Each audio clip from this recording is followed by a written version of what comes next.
Okay okay नमस्ते सबैजनालाई। मेरो आवाज आउँदैछ होला? आज चाहिँ सब इन्जिनियर र असिस्टेन्ट सब इन्जिनियरको चाहिँ ओरिएन्टेसन क्लास फर्स्ट डे है त, ठिक छ। अब तपाईँहरूलाई मैले अहिले नै क्लास सुरु गर्नुभन्दा अगाडि एउटा नोटिस, एउटा इन्फर्मेसन के दिन्छु भन्दाखेरि, निम्स इन्स्टिट्युट लोकसेवा तयारी केन्द्र बागबजारमा चाहिँ तपाईँको असिस्टेन्ट सब इन्जिनियर र सब इन्जिनियरको कक्षाहरू आउँदो आइतबार भनेपछि भोलि पर्सिदेखि चाहिँ तपाईँको नयाँ कक्षाहरू एकदम कम्प्लिट रूपमा चाहिँ सुरु भइरहेको छ, अनलाइन र तपाईँको भौतिक दुवै माध्यमबाट है। त्यही भएर चाहिँ तपाईँहरूले छिटोभन्दा छिटो चाहिँ निम्स इन्स्टिट्युट लोकसेवा तयारी केन्द्र बागबजारमा आएर चाहिँ तपाईँले अनलाइन र यसै गरी भौतिक कक्षामा चाहिँ आफ्नो सिटलाई सुरक्षित राख्नु होला है त, ठिक छ। ओके, कुन सब्जेक्ट हो भन्नुभएको छ। अहिले सब्जेक्ट तपाईँको अहिले मैले तपाईँलाई बताउँछु कन्स्ट्रक्सन मेटेरियल हो। आज थोरै कन्स्ट्रक्सन मेटेरियल सुरु गर्नुभन्दा अगाडि चाहिँ मैले तपाईँहरूलाई थोरै सिलेबसको बारेमा बताउँछु, अनि यसै गरी कहाँ कुन प्रदेशले कस्तो कस्तो खाले प्रश्नहरू सोधिरहेको हुन्छ, क्वेसन्स पेपर सेट कस्तो हुन्छ, मोडल कस्तो हुन्छ भन्ने कुराहरूको बारेमा चाहिँ हामी आज चर्चा गर्छौँ है त, ठिक छ। ओके ल, क्लासहरू भइरहेको छ है। फिजिकल क्लास पनि तपाईँको हिजो आज अस्तिबाट क्लासहरू सुरु भइसकेको छ, जहाँ चाहिँ तपाईँको ओरिएन्टेसन क्लासहरू त्यहाँ समाप्त भइसकेपछि अब सन्डेदेखि चाहिँ रेगुलर क्लासहरू सुरु भइरहेको छ है त, ठिक छ। ओके ल, अब हामी के गर्छौँ भन्दाखेरि सब इन्जिनियर र असिस्टेन्ट सब इन्जिनियरको सिलेबसलाई यसरी कम्पेरिजन गरिदियो भने चाहिँ लगभग लगभग तपाईँको सेम सेम नै हुन्छ, जहाँ चाहिँ असिस्टेन्ट सब इन्जिनियर चौथो तहले चाहिँ के गर्नुपर्छ भन्दाखेरि केही टपिक्सहरू पढ्नु पर्दैन, जस्तै मेकानिक्स अफ स्ट्रक्चर, यसै गरी स्ट्रक्चर डिजाइन, यसै गरी एयरपोर्टका कुराहरू, हाइड्रोलिक्सहरू चाहिँ पढ्नु पर्दैन। अरू भनेको चाहिँ के हो त, दुइटैको सेम नै हुन्छ। त्यही भएर तपाईँहरूले क्वेसन सोध्ने प्याटर्न्सहरू पनि हेर्नुहुन्छ भने लगभग लगभग तपाईँको के हुन्छ त, सेम सेम नै हुन्छ है।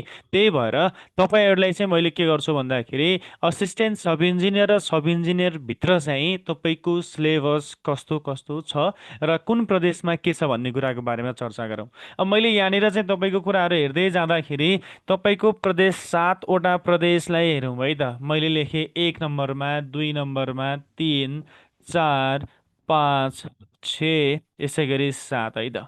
अब यो 7वटा प्रदेशमा चाहिँ कस्तो कस्तो तपाईँको यो प्रदेशहरूमा चाहिँ तपाईँको पेपर्सहरू छ भनेर हेर्नुहुन्छ भने 1 नम्बरमा मैले यहाँनिर दिन्छु सुदूरपश्चिम प्रदेश, जसलाई चाहिँ हामीले भन्नु पर्यो भने सुप भन्छौँ है त। यो सुदूरपश्चिम प्रदेशमा चाहिँ तपाईँको जस्ट ओन्ली यो ठाउँमा ओन्ली अब्जेक्टिभ मात्रै छ है त। मैले यहाँनिर ओन्ली अब्जेक्टिभ मात्रै छ, जसमा तपाईँको क्वेसन्सहरू हेर्नुहुन्छ भने 50 नम्बर्स अफ एमसिक्युज मात्रै छ है त। जसमा तपाईँको 50वटा एमसिक्युजलाई हेर्नुहुन्छ भने 50 इन्टु 2 गर्दाखेरि तपाईँकोमा आउँछ यहाँनिर 100 मार्क्स है त। ल, यति मात्रै छ यहाँ सुदूरपश्चिम प्रदेशमा, अरू कुराहरू केही पनि छैन। जस्ट ओन्ली के रहेछ त साथीहरू, ओन्ली अब्जेक्टिभ, कतिवटा क्वेसन्स, 50वटा क्वेसन्स, एउटा क्वेसन्स बराबर कति हुँदो रहेछ त यहाँनिर, एउटा क्वेसन्स बराबर 2 मार्क्स, जसमा चाहिँ टोटल 100 मार्क्स आउँदो रहेछ, ठिक छ। अब यहाँनिर चाहिँ म तपाईँहरूले एमसिक्युज भित्र के कस्तो कुराहरू त्यो ठाउँमा राखेको हुन्छ, यदि मेरो क्वेसन्सहरू मिस्टेक भयो भने पेनाल्टी कस्तो पाउँछु भन्ने कुराहरू पनि बुझ्नुहोस् है त। यदि तपाईँहरूले क्वेसन्सहरू ट्याकल गर्दै जाँदाखेरि है, मैले यहाँनिर थोरै अलिकति जुम गरेँ, क्वेसन्स ट्याकल गर्दै जाँदाखेरि तपाईँले 45वटा क्वेसन्स तपाईँले मिलाउनु भयो रे, लेटस कन्सिडर, ठिक छ। 45वटा क्वेसन्स मिलाउनु भयो, तर 5वटा क्वेसन्स तपाईँलाई आउँदैन है। अब 5वटा क्वेसन्स आउँदैन, तर तपाईँले के लगाइदिनु भयो त, टुक्कै लगाइदिनु भयो। तर टुक्का लाउँदै जाँदाखेरि यो 5वटा क्वेसन चाहिँ एउटा पनि राइट भएन भने अब तपाईँको यहाँनिर पेनाल्टी के छ त, पेनाल्टी के छ भन्नुहुन्छ भने 5वटा एमसिक्युज यदि रङ हुँदैछ भने त्यति बेला तपाईँको पेनाल्टी के हुँदो रहेछ त, एउटा राइट एन्सर है, एउटा राइट एन्सर के हुन्छ त, डिडक्ट हुन्छ। अब तपाईँले टोटल क्वेसन्सहरू मिलाउनु भयो 44वटा भन्छ है त। क्लियर भयो कुरो कहाँ नि, मैले यहाँनिर के भन्न खोजिरहेको छु, जसमा तपाईँको 45वटा क्वेसन तपाईँले मिलाउनु भयो, अथवा 5वटा क्वेसन्स मिस्टेक गर्नुहुन्छ भने त्यो 5वटा क्वेसन्स बराबर एउटा राइट एन्सर के हुँदो रहेछ, डिडक्सन हुँदो रहेछ है त। क्लियर भयो होला यो कुराहरू, सबैले बुझ्नुभयो। एमसिक्युज जहाँ जहाँ एमसिक्युज छ, 50वटा एमसिक्युज हुँदा सबै ठाउँमा छ, एमसिक्युज भएको सबै ठाउँमा हुने समस्या हुने पेनाल्टी भनेको यही नै हो है त। ठिक छ, यो कुरा बुझ्नुभयो होला सबैजनाले है। अब मैले चाहिँ यहाँनिर के गर्छु त, यसलाई चाहिँ हटाउँछु है त। अब जाउँ हामी कता भन्दाखेरि 2 नम्बर प्रदेश, अर्को 2 नम्बरमा जाउँ। 2 नम्बर प्रदेश भन्दा नि अर्कोतिर जान्छौँ हामी, कर्णालीतिर। अब यो कर्णाली प्रदेशमा के छ भन्नुहुन्छ भने, कर्णाली प्रदेशमा छ साथीहरू सब्जेक्टिभ प्लस अब्जेक्टिभ है। अब सब्जेक्टिभ र अब्जेक्टिभ दुईटा छ। सब्जेक्टिभ र अब्जेक्टिभ दुईटा थपिएको छ। र एउटा कुरा मैले तपाईँलाई के जानकारी दिन्छु भने, यो सब्जेक्टिभ राख्नुपर्छ है भन्ने प्रदेश यही नै हो, कर्णाली प्रदेश। पहिला हामीसँग सबै प्रदेशमा एमसिक्युज मात्रै थियो। यो प्रदेशमा के थियो भन्दाखेरि 70वटा एमसिक्युज एउटा आउँथ्यो। अनि एउटा तपाईँको 30 मार्क्सको तपाईँको यहाँनिर के राखिदिएको थियो भन्दाखेरि थ्योरी राखिदिएको थियो। म्हणजे सबैभन्दा धेरै, सबैभन्दा अगाडि चाहिँ सब्जेक्टिभ बनाउनुपर्छ है भन्ने प्रदेशको रहेछ त कर्णाली प्रदेश रहेछ। ठिक छ, यसमा के छ भन्दाखेरि सब्जेक्टिभ तपाईँको यहाँनिर छ 100 मार्क्स, अब्जेक्टिभ कति छ तपाईँको 100 मार्क्स। अब्जेक्टिभ भित्र के छ भन्नुहुन्छ भने जिके, आइक्यू, पिएम, यसै गरी जेनरल। अब यसै गरी सब्जेक्टिभमा जानुहुन्छ भने सबैको सब्जेक्टिभ जहाँ जहाँ छ, यो सब्जेक्टिभमा हेर्दै जाँदाखेरि सेक्सन ए र सेक्सन बीमा छुट्याएको छ। यो ओन्ली जेनरलबाट क्वेसन्स आउँछ है। जेनरल भनेको मतलब हाम्रो सेवा सम्बन्धीबाट क्वेसन्सहरू काट्ने हो, यति मात्रै छ, अरू कुरा केही पनि छैन है। अब जान्छौँ हामी कति नम्बर साथीहरू, तेस्रो नम्बर प्रदेशतिर। तेस्रो नम्बर प्रदेश जहाँ चाहिँ मैले अहिले यहाँनिर लगिदिन्छु अर्को लुम्बिनी भनिदिउँ है त। अब फेरि यहाँ तेस्रो नम्बर प्रदेशको नाम लुम्बिनी हो भने चाहिँ होइन, 3 नम्बरमा परिआएको चाहिँ एउटा लुम्बिनी प्रदेश भनेको है साथीहरू। अब हेरौँ त लुम्बिनी प्रदेशमा पनि के हो त, यस्तै नै छ। के रहेछ, सब्जेक्टिभ प्लस अब्जेक्टिभ। अब सब्जेक्टिभ र अब्जेक्टिभ दुइटै छन्, सेम कुरा माथिकै जस्तै हो, यहाँ पनि त्यही नै हो। यहाँ चाहिँ तपाईँको इक्जाम हुँदाखेरि हेरौँ है त, इक्जाम चाहिँ तपाईँको के हुन्छ त साथीहरू, एकै दिनमा चाहिँ हुँदैन है। फर्स्ट पेपरको के हुन्छ त, फर्स्ट पेपरको इक्जाम के हुन्छ त, आज भयो। आज भयो भने तपाईँको टुडे भएको छ भने अब तपाईँको सेकेन्ड पेपरको इक्जाम कहिले हुँदो रहेछ त, कहिले हुँदो रहेछ त, आफ्टर, लगभग मैले के भन्छु त, आफ्टर द पास, अथवा आफ्टर 15 डेज अफ पास भने है त मैले, 15 to 30 days of pass in first paper है त। भनेपछि के हुँदो रहेछ त भन्दाखेरि साथीहरू, फर्स्ट पेपरमा तपाईँ पास भएको 15 देखि 30 दिन के हुँदो रहेछ यहाँनिर, सेकेन्ड पेपरको चाहिँ इक्जाम हुँदो रहेछ है। सँगै चाहिँ इक्जाम हुँदैन भन्ने कुरा बुझ्यौँ। अब अर्कोतिर जान्छौँ हामी कतातिर साथीहरू, चौथो नम्बरमा चाहिँ एउटा अर्को प्रदेशको नाम दिएँ मैले यहाँनिर, गण्डकी प्रदेश है। यो गण्डकी प्रदेशमा पनि त्यही नै हो, सब्जेक्टिभ प्लस के रहेछ त, अब्जेक्टिभ। दुइटै हो। इक्जाम हुने समय पनि यस्तै नै हो, फर्स्ट पेपर सेकेन्ड पेपर त्यस्तै नै हुन्छ। फर्स्ट पेपर हुन्छ, त्यसपछि पास भइन्छ अनि बल्ल सेकेन्ड पेपरमा गइन्छ है त, यही नै हो कुरोकानी। अब जान्छौँ हामी कतातिर साथीहरू, 5औँ नम्बरतिर जान्छौँ। 5औँ नम्बरतिर जाँदाखेरि हेर्नुहोस्, बागमतीतिर गएँ म। अब यो बागमती प्रदेशमा हेर्नुहुन्छ भने कि सेम कुरा, फर्स्ट पेपर र सेकेन्ड पेपर हुन्छ। यहाँनिर चाहिँ सब्जेक्टिभ छ, यसै गरी अब्जेक्टिभ छ। यहाँनिर के छ भन्दाखेरि यी दुइटाको इक्जाम चाहिँ के हुँदो रहेछ भन्दाखेरि सेम डेमा हुन्छ भन्ने है, एउटै दिनमा हुन्छ। यो तपाईँको अब्जेक्टिभमा एउटा कुरा थपिएको छ, इङ्ग्लिस थपिएको छ, प्लस नेपाली पनि थपिएको छ भनेर सम्झिने। कहाँ त साथीहरू, यो बागमती प्रदेशमा है त। यहाँनिर यो कुरा पनि मैले तपाईँलाई बताएँ, यो प्रदेशका कुराहरू जहाँ चाहिँ सिलेबस के कस्ता छन्, तपाईँको कहाँबाट के क्वेसन्सहरू आउँछ, यो कुराहरूको बारेमा त पछि जाँदै जान्छ। तर अहिले भनेको चाहिँ कहाँ कुन प्रदेशमा कस्ता क्वेसन्सहरू छन् है, भनेको मतलब तपाईँको यहाँनिर सिलेबस कस्तो छ त, यति कुराहरूको बारेमा हामीले चर्चा गर्दैछौँ। अब अर्को कुरा, छैटौँ। छैटौँमा जानुहुन्छ भने कोशीतिर गए। कोशीतिर जानुहुन्छ भने सेम कुरा, सब्जेक्टिभ प्लस अब्जेक्टिभ है त।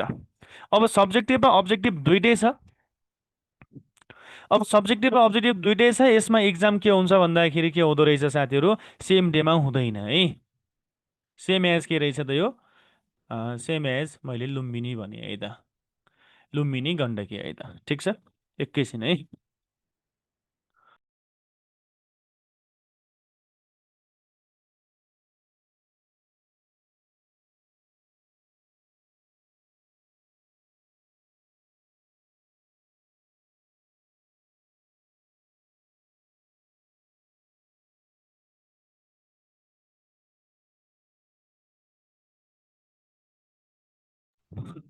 ओके ल है। भनेपछि के रहेछ त, लुम्बिनी र यसै गरी अरू अन्य प्रदेश चाहिँ रहेछ। अब अर्कोतिर जान्छौँ, 7औं नम्बरमा जुन प्रदेशको नाम हो मध्य प्रदेश है। मध्य प्रदेशतिर गएँ म। अब यो मध्य प्रदेशतिर जानुहुन्छ भने अब ठ्याक्कै सेम एज अब तपाईँको सुदूरपश्चिम प्रदेशको दाजुभाइ भनेर बुझ्न नि पाइयो है त। मैले यहाँनिर यो भन्न खोजेको होइन कि त्यहाँ चाहिँ विज्ञापन खुल्दैन। अब हेर्दै जाँदाखेरि सुदूरपश्चिम प्रदेशले विज्ञापन तपाईँको लगभग 2 वर्षमा एकचोटि खोल्छ, तर तपाईँको मध्य प्रदेशले खुल्न त खुलिराखेको हुन्छ, तर इक्जाम कहिले हुन्छ थाहै हुँदैन, अत्तो हुँदैन है। भनेको मतलब यहाँनिर चाहिँ मध्य प्रदेशमा विज्ञापन एकदमै कम खुल्छ। यहाँ पनि सेम नै हो, सब्जेक्टिभ अब्जेक्टिभ छ। यहाँनिर इक्जाम हेर्दाखेरि तपाईँ के हुँदो रहेछ त, फरक फरक दिनमा हुन्छ भन्ने कुरा बुझ्यौँ है त। ल, अब यति कुराहरू भइसकेपछि तपाईँहरूले अब के थाहा पाउनुभयो त, यहाँनिर फर्स्ट पेपर र सेकेन्ड पेपर हुँदा रहेछन् भन्ने कुरा हामीले थाहा पायौँ है त। अब यो कुरा हामीले थाहा पाइसकेपछि फर्स्ट पेपर र सेकेन्ड पेपर, अब फर्स्ट पेपरभित्र तपाईँले थाहा पाइहाल्नुभयो जिके आइक्यू पब्लिक म्यानेजमेन्ट हुनसक्छ भनेका छौँ। र एउटा कुरो, मैले यहाँ त प्रदेशको मात्र कुरा गरेँ। अब 8औं नम्बरतिर जानुहुन्छ भने मैले सङ्घको कुराहरू गर्छु है त। सङ्घ, सङ्घमा हेर्नुहुन्छ भने सेम एज बागमती है त। सेम एज बागमती भनेको मतलब बागमतीको इक्जाम र तपाईँको सङ्घमा हुने इक्जाम एकै दिन, भनेको मतलब बागमतीको फर्स्ट पेपर र सेकेन्ड पेपर सँगै हुन्छ भने सङ्घमा पनि फर्स्ट पेपर सेकेन्ड पेपर सँगै हुन्छ। फर्स्ट र सँगै सेकेन्ड के हुँदो रहेछ त, सेकेन्ड के हुँदो रहेछ त, सेम हुँदो रहेछ। तर यो ठाउँमा इङ्ग्लिस र नेपाली चाहिँ छैन है त। इङ्ग्लिस एन्ड नेपाली छैन, यो चाहिँ छैन है त। यति मात्रै फरक हो। अब मेन कुरा, यो सङ्घले विज्ञापन भनेको माघको अन्तिम हप्तातिर चाहिँ तपाईँको विज्ञापन खोलिसक्छ है त, ठिक छ। अब अरू अन्य प्रदेशले भनेको चाहिँ विज्ञापन अब खुल्दै जाने हो, खुल्दै जाने हो भनेपछि कार्तिक मङ्सिर महिनादेखि चाहिँ तपाईँको विज्ञापन खोल्न सुरु हुन्छ है त साथीहरू है। अब यो तपाईँको यहाँनिर हेर्दै जाँदाखेरि मङ्सिरबाट तपाईँको प्रदेशहरूले विज्ञापन खुल्दै जान्छ, र तपाईँको सङ्घको विज्ञापन भनेको चाहिँ माघको अन्तिमबाट, के अरे अन्तिम हप्तातिर चाहिँ तपाईँको के हुन्छ त, यहाँनिर इक्जाम एकचोटि तपाईँको विज्ञापन खुलिसक्छ है त, ठिक छ। अब यति कुराहरू भइसकेपछि सब्जेक्टिभ कस्तो हुँदो रहेछ त है। सब्जेक्टिभ कस्तो हुँदो रहेछ भन्ने कुरा हेरौँ। सब्जेक्टिभलाई हेर्दै जाँदाखेरि यो सब्जेक्टिभलाई दुई भागमा हामीले के गरेका छौँ त, डिभाइड गरेको छ है। यसमा हेर्दाखेरि एउटाको नाम हो सेक्सन ए र अर्कोको नाम हो सेक्सन बी। सेक्सन ए र सेक्सन बी गरेर दुईवटा तपाईँको भागमा छुट्याएको हुँदो रहेछ सब्जेक्टिभलाई। अब एउटा कुरो मैले बताउँछु तपाईँहरूलाई, सेक्सन एमा कतिवटा क्वेसन्स छ है। सर्ट क्वेसन्स टोटल 6 × 5 कति हुन्छ त, 30 है। अब यो सेक्सन ए भनेको 50 मार्क्स हो, सेक्सन बी भनेको पनि कति हो त, 50 मार्क्स हो। र यसै गरी तपाईँको यहाँनिर हेर्दाखेरि 30 मार्क्स भनेको सर्ट क्वेसन्स आउँदो रहेछ सेक्सन एमा। अब अर्को कुरा, लङ क्वेसन्सहरू हेर्नुहुन्छ भने है, लङ क्वेसन्सहरू हेर्नुहुन्छ भने दुईवटा, 2 × 10 गर्दाखेरि 20 मार्क्स। यसमा टोटल तपाईँको आउँदो रहेछ यसमा चाहिँ 50 मार्क्स। सेम कुरा त्यहाँ पनि त्यही नै हो है। त्यही भएर यही कुरालाई पनि के गर्दा रहेछौँ त, सेक्सन 10 राख्नुपर्ने रहेछ। ल, यहाँ पनि के रहेछ साथीहरू, सेम कुरो हो। भनेपछि सेक्सन ए, सेक्सन बी, ल भनेपछि यसरी चाहिँ तपाईँको के हुँदो रहेछ, यहाँनिर चाहिँ सब्जेक्टिभलाई छुट्याएको हुँदो रहेछ। अब मैले तपाईँहरूलाई यहाँनिर के भन्छु भन्दाखेरि, सब्जेक्टिभमा क्वेसन्सहरू ट्याकल गर्दै जाँदाखेरि टोटल मार्क्स कति आउँछ त, यसको बारेमा बुझौँ है त थोरै, ठिक छ।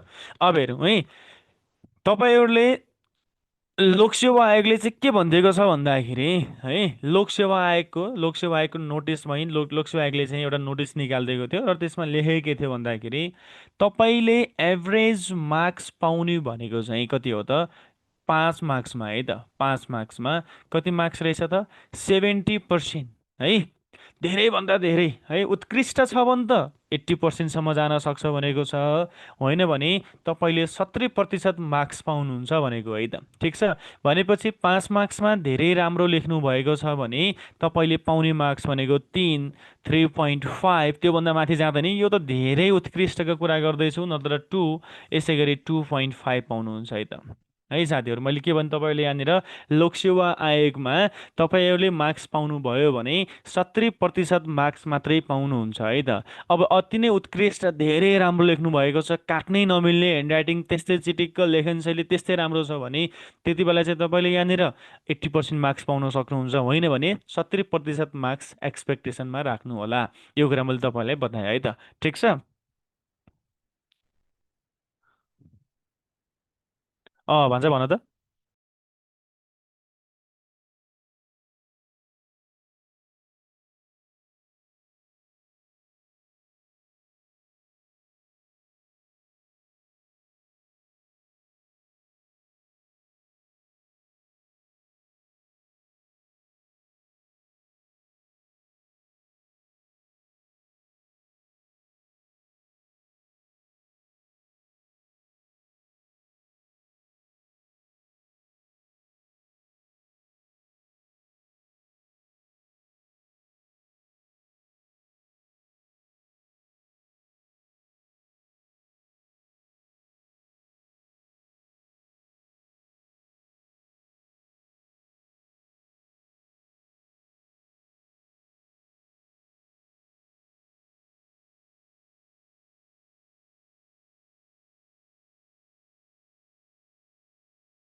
ओके दा, यो तपाईँले यो एनोटेसनको कामहरू नगर्नुहोस् है साथीहरू। ल।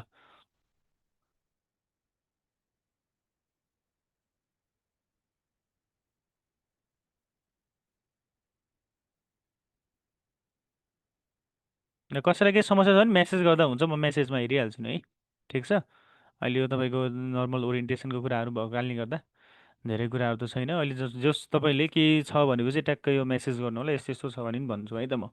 ल हेरौँ साथीहरू, अब भनेपछि तपाईँले 70 कि 80% पाउनुहुन्छ अरे मार्क्स, यो रेन्ज भनेको यो रेन्ज हो है। अब धेरै मार्क्स तपाईँले पाउनु चाहिँ हुँदैन, यो कुरा तपाईँले सम्झिनु पर्यो है त। अँ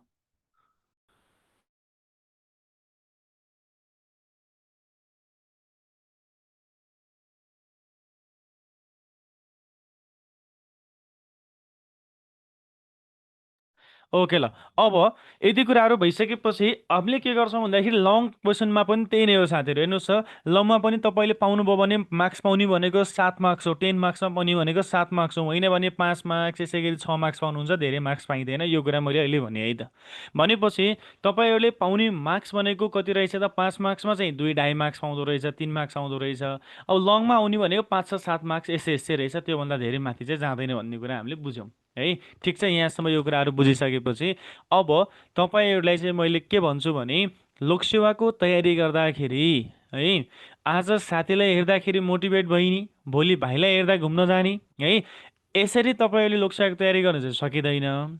एकदमै 100% आफूलाई दिएर फुल्ली फोकस्ड हुनुभयो भने मात्रै तपाईँहरूले के गर्न सक्नुहुन्छ त, लोकसेवामा चाहिँ केही प्लस पोइन्टहरू पाउनुहुन्छ। होइन भने चाहिँ पाउन गाह्रै छ, किनकि लोकसेवा अहिले गैरीले चाहिँ गर्न सक्दैन, यो कुरा पनि बुझ्नु पर्यो। अब मेन कुरा चाहिँ के छ भन्दाखेरि तपाईँहरूलाई चाहिँ मैले के भन्छु भने सबैभन्दा धेरै मोस्ट इम्पोर्टेन्ट तपाईँहरूले यहाँनिर सेक्सन हेर्नुहुन्छ भने मैले चाहिँ तपाईँहरूले मोस्ट इम्पोर्टेन्ट सेक्सन भनेको अब्जेक्टिभ हो भन्छु है।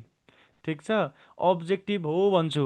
अब्जेक्टिभ हो, तर अब्जेक्टिभलाई सुधार्नको लागि चाहिने भनेको के रहेछ साथीहरू, सब्जेक्टिभ हो भन्ने है। मैले तपाईँलाई भन्दैछु सबैभन्दा मोस्ट इम्पोर्टेन्ट कन्टेन्ट भनेको चाहिँ अब्जेक्टिभ, तर अब्जेक्टिभलाई सुधार्नु छ भने सब्जेक्टिभ चाहिन्छ। त्यही भएर सब्जेक्टिभको नलेज एकदमै राम्रो बनाउने अनि मात्रै तपाईँको अब्जेक्टिभतिर जाने है त, ठिक छ। अब मेन कुरा चाहिँ तपाईँहरूले पढ्दै जाँदाखेरि अब मेरो पुरानो साथीहरू विद्यार्थीहरू हुनुहुन्छ भनेपछि त तपाईँलाई थाहा छँदैछ मैले कसरी पढ भन्छु भन्ने कुराहरू। नयाँ फुल कम्प्लिट रूपमा नयाँ हुनुहुन्छ भने तपाईँहरूले पढ्दाखेरि जहिले पनि बुझेर पढ्ने है त। केही कुरा छ बुझिदिने, धेरै दायाँ बायाँ कुराहरू केही गर्नु पर्दैन, बुझिदिनु सक्यो है त, ठिक छ। यदि कुराहरू भइसकेपछि कसैलाई केही यो सिलेबसहरूमा चाहिँ कसैलाई केही समस्या छ भने मेसेज गर्नुहोस्, होइन भने कन्टेन्ट अगाडि बढाउँछौँ। के छ मेसेज?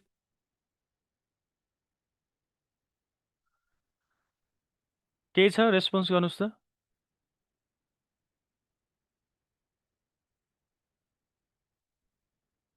खै त मेसेजै आउँदैन। के छ मेसेज छैन?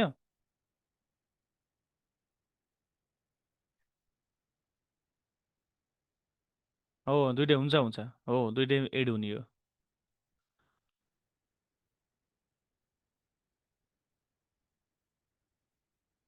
ल अब चाहिँ सक्यो, हामी कन्टेन्टतिर जाउँ। ओके ल है, अब हामी के गर्छौँ साथीहरू, यहाँनिर कन्टेन्टतिर जान्छौँ। अब हामीले चाहिँ के गर्नु पर्यो त, पढाइतिर जाउँ। हामीहरूको क्लास सुरु भइसकेको छ। यो चाहिँ तपाईँहरूले सम्झिनुहोस्, आज भनेको चाहिँ फर्स्ट क्लास हो र न्यू क्लास हो भनेर सम्झिनु होला। मैले यहाँनिर टपिक लेखेँ कन्स्ट्रक्सन मेटेरियल है त।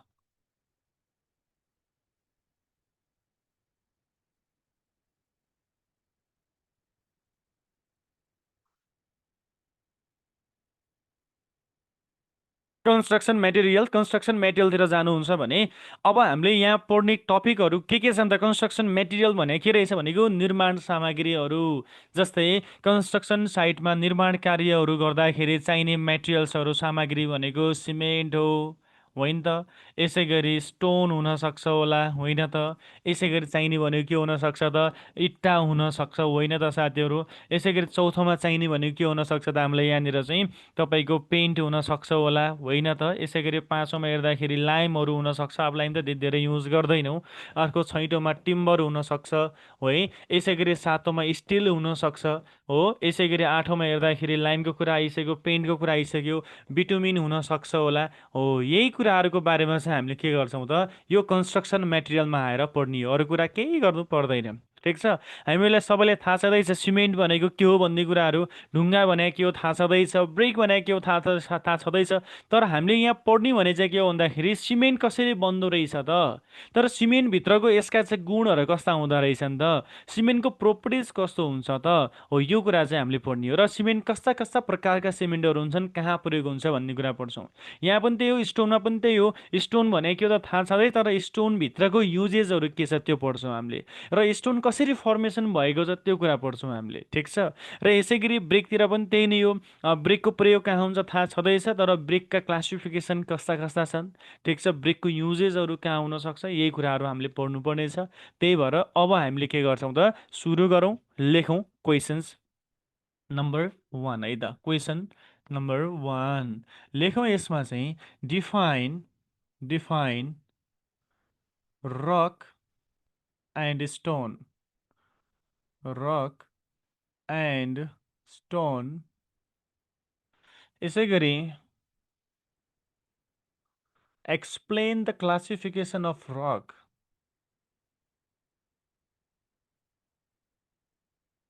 क्लासिफिकेसन देखिन्छ, देखिन्छ ठ्याक्कै त्यहाँनिर देखिँदो रहेछ, क्लासिफिकेसन अफ रक। अब यो तपाईँहरूले 10 मार्क्समा सोधिन सक्छ है। अब यो 10 मार्क्समा तपाईँहरूले सोधिन सक्छ, अथवा तपाईँहरूलाई classification of rocks on the basis of geological formation भनिदिन सक्छ, फिजिकल क्लासिफिकेसन भनिदिन सक्छ, जे पनि भनिदिन सक्छ। 5 मार्क्समा जे पनि सोधिन सक्छ है त। अब तपाईँहरूले यहाँनिर क्वेसन्स यसरी काटिसकेपछि लेखनले अथवा लेखन शैली कस्तो, कसरी लेख्नुपर्छ भन्ने कुरा सिकाउँछु, हेरौँ है त। तपाईँले यहाँनिर लेख्दै जाँदाखेरि अब क्वेसन सार्ने कुरा त हुँदैन, हो। अब तपाईँले एन्सर सिटमा के गर्नु पर्यो भन्दाखेरि क्वेसन नम्बर 1 को एन्सर भनेर लेखिदिनुहोस् है। क्वेसन नम्बर 1 को एन्सर भनेर लेखिदिनुहोस्। यति लेखिदिइसकेपछि तपाईँले दायाँ बायाँ अरू कुरा के लेखिराख्नै पर्दैन। क्वेसन नम्बर 1 को एन्सर भनेर लेखिदिइहाल्यो। अब सुरु गरौँ कहाँबाट त? रकबाट। रक। अब लेखौँ यसको भित्र, it is the natural hard layer which is formed at the surface of earth or below the surface of earth है surface of earth। अब अर्को कुरा यहाँनिर मैले लेखिदिन्छु यसरी, mountains are formed from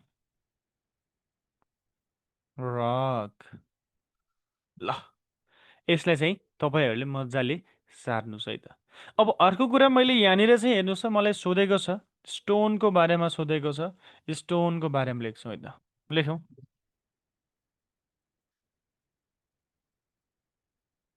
it is the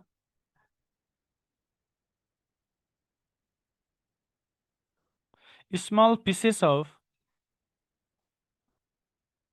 rock, it is the small pieces of rock which are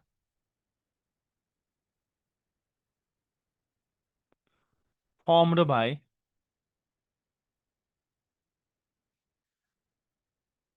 quarry of stone है त।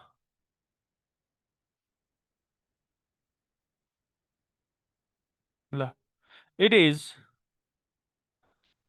used in construction work है त। ल पहिला यसलाई सारौँ है त सबैजनाले।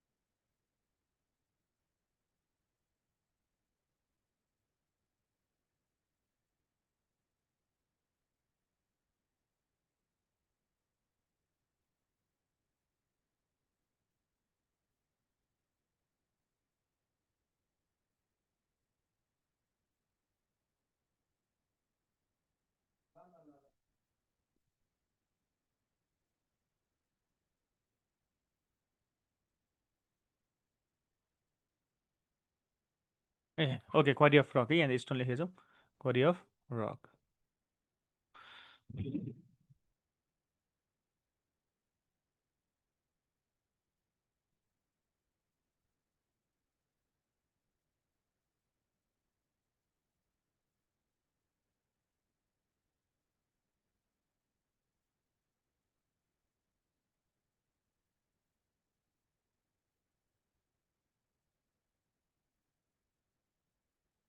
ओके, सारिसक्यौँ हामी सबैजनाले? सार्नुभयो होला है? ओके, ल अब यो कुराहरू सारिसक्नुभयो। अब यहाँनिर थोरै अलिकति यसको चर्चा गरौँ, जसमा तपाईँको यहाँनिर चाहिँ क्वेसनले सोधेको छ हामीले डिफाइन रक एन्ड स्टोन भनेर सोधेको छ। यसै गरी तपाईँको क्लासिफिकेसन अफ रकको बारेमा लेख्नुहोस् भनेर भनेको छ। अब यहाँनिर सम्झिनुहोस् के त भन्दाखेरि तपाईँको रक भनेको के हो भन्ने कुराहरूको बारेमा बुझौँ। रक भनेको चट्टान हो भनेर सम्झिने। चट्टान चाहिँ यसरी हामीले आफै बनाउन मिल्दैन। चट्टान भनेको एउटा प्राकृतिक रूपमा चाहिँ चट्टान तपाईँको प्राकृतिक रूपमा फेला परेको एउटा कडा लेयरलाई चाहिँ हामीले के भन्दा रहेछौँ त? रक भन्दा रहेछौँ, जुन चाहिँ पृथ्वीको सतहमा फर्मेसन हुनसक्छ र पृथ्वीको सतहभन्दा मुनि पनि फर्मेसन भएको हुन्छ भने द्याट इज कल के हुँदो रहेछ त? रक हुँदो रहेछ। र यसै गरी हामीले चाहिँ यहाँनिर चाहिँ तपाईँको के हेर्नुहुन्छ भने यो माउन्टेन्सहरू ठुल्ठुला पहाडहरू हेर्नुहुन्छ भने त्यो पहाडहरू पनि कहाँबाट फर्मेसन भएका रहेछन् त? रकबाट नै फर्मेसन भएका रहेछन् भन्ने कुरा बुझिन्छ। रकको बारेमा हामीले बुझ्यौँ। र एउटा कुरा तपाईँले सम्झिनुहुन्छ भने रकलाई चाहिँ कन्स्ट्रक्सन वर्कमा प्रयोग गर्न मिल्दैन, जुन हामीले यहाँ लेखा त छैन, तर तपाईँले यसो भिजुअलाइजेसन गर्नु पर्यो, बुझ्नु पर्यो, सम्झिनु पर्यो। के त भन्दाखेरि रकलाई चाहिँ कन्स्ट्रक्सन वर्क भनेको मतलब निर्माण कार्यहरूमा चाहिँ ठुला ठुला चट्टानहरू ठुल्ठुला पखानहरूलाई चाहिँ हामीले युज गर्दैनौँ भनेको है त। र अर्को कुरा हेर्नुहुन्छ भने स्टोन भनेर लेखेका छौँ। यो स्टोन जुन छ यो स्टोन फर्मेसन हुने भनेकै यो रकबाट हो। हेर्नुहोस् त साथीहरू, एउटा रकको चाहिँ एउटा साना साना टुक्राहरू जुन चाहिँ तपाईँको रकको क्वारीहरूबाट चाहिँ निक्लिरहेको हुँदो रहेछ, ठिक छ। भनेपछि खनिजहरूबाट फर्मेसन भएको हुँदो रहेछ तपाईँको के त साथीहरू, स्टोनहरू भनेको मतलब के रहेछ त यहाँनिर, जुन चाहिँ रकका साना साना टुक्राहरूबाट चाहिँ रकका साना साना टुक्राहरूबाट फर्मेसन हुने मेटेरियल इज के रहेछ त, स्टोन हुँदो रहेछ। र यसै गरी यो स्टोनलाई चाहिँ हामीले निर्माण कार्यहरू गर्नको लागि चाहिँ प्रयोग गरिरहेका हुन्छौँ। जस्तै निर्माण कार्य भनिसकेपछि त अब भोलिको दिनमा वालहरू उठाउनु पर्यो, यसै गरी तपाईँको सोइलिङका कामहरू गर्नु पर्यो, ठिक छ। भनेपछि सबै कामहरू गर्नको लागि चाहिँ हामीले के गर्दा रहेछौँ त, स्टोनको प्रयोग गरिन्छौँ। भनेपछि पुरानो पुरानो जमानामा चाहिँ हामीहरूको पुरानो पुरानो घर, अहिलेको घर पनि त्यस्तै नै छ, जहाँ चाहिँ हामीले ढुङ्गाहरू प्रयोग गरेर तयार पारेका हुन्छौँ है त, ठिक छ। अब यी दुईटा कुराको इन्ट्रोडक्सनमा कसैलाई केही समस्या छ भने भन्दा हुन्छ है त। केही समस्या छ? एकछिन सबैजना रेस्पोन्स गर्नुहोस् त। के छ समस्या? रेस्पोन्स गर्ने बानी बसाल्नु पर्यो है त सबैजनाले। एनीवन केही समस्या छ? छैन? ओके ल, छैन भने अब हामी जान्छौँ कतातिर साथीहरू, यसको चाहिँ तपाईँको स्टोनभित्र चाहिँ तपाईँहरूलाई एमसिक्युजमा सोध्न सक्ने कन्टेन्टतिर जान्छौँ। लेखौँ ठ्याक्कै तल यसको चाहिँ यहाँनिर चाहिँ स्टोनको चाहिँ तपाईँको कस्तो खाले स्टोन चाहिँ कहाँ युज हुन्छ, यो चाहिँ तपाईँले लेख्नु होला एनओटिई नोट भनेर लेख्नुहोस् है त। अब तपाईँको टाइप्स अफ स्टोन चाहिँ कस्तो प्रकारको ढुङ्गा कहाँ युज हुन्छ भनेर लेख्नुहोस् यहाँनिर यसरी नोट। यो चाहिँ स्पेसल्ली एमसिक्युजको लागि मोस्ट इम्पोर्टेन्ट छ। यसमा लेखौँ तपाईँहरूको यसरी टाइप्स अफ स्टोन भनेर लेखौँ है त। Types of stone. अब टाइप्स अफ स्टोनको युजेस कस्तो छ त, कहाँ युज हुन्छ भनेर सोधिरहेका छौँ हामीले। लेखौँ एक नम्बरमा चाहिँ तपाईँको टाइप्स अफ स्टोनमा हेभी, हेभी स्टोन। यसै गरी दोस्रो नम्बरमा लेखौँ हार्ड स्टोन है। दोस्रो नम्बरमा लेख्नु होला हार्ड स्टोन। हजुर हजुर।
ओके ल है।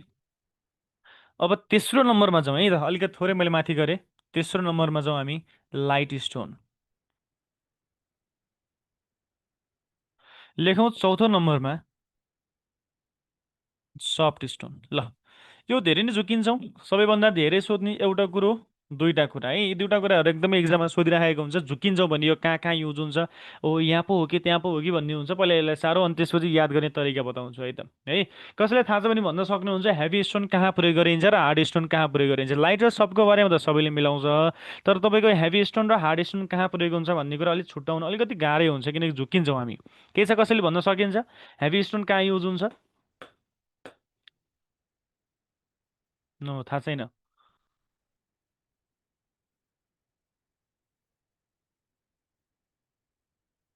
थाहा छैन। ल, सारिसक्नुभयो होला सबैजनाले। म यहाँनिर तपाईँलाई एउटा आइडिया दिन्छु। हेरौँ है त। हेभी स्टोन र यसै गरी हार्ड स्टोन, यी सबै ढुङ्गाहरू युज हुने भनेको चाहिँ कहाँ हो त साथीहरू? तपाईँको कन्स्ट्रक्सन वर्कमा युज हुन्छ।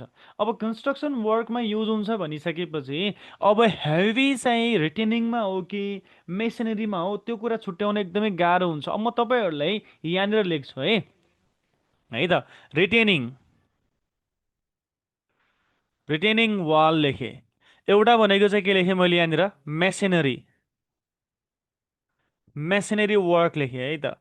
अब यी दुइटा मध्ये कहाँ हो भन्ने कुरा थाहा छैन भने सम्झिने, याद गर्ने तरिका बताउँछु।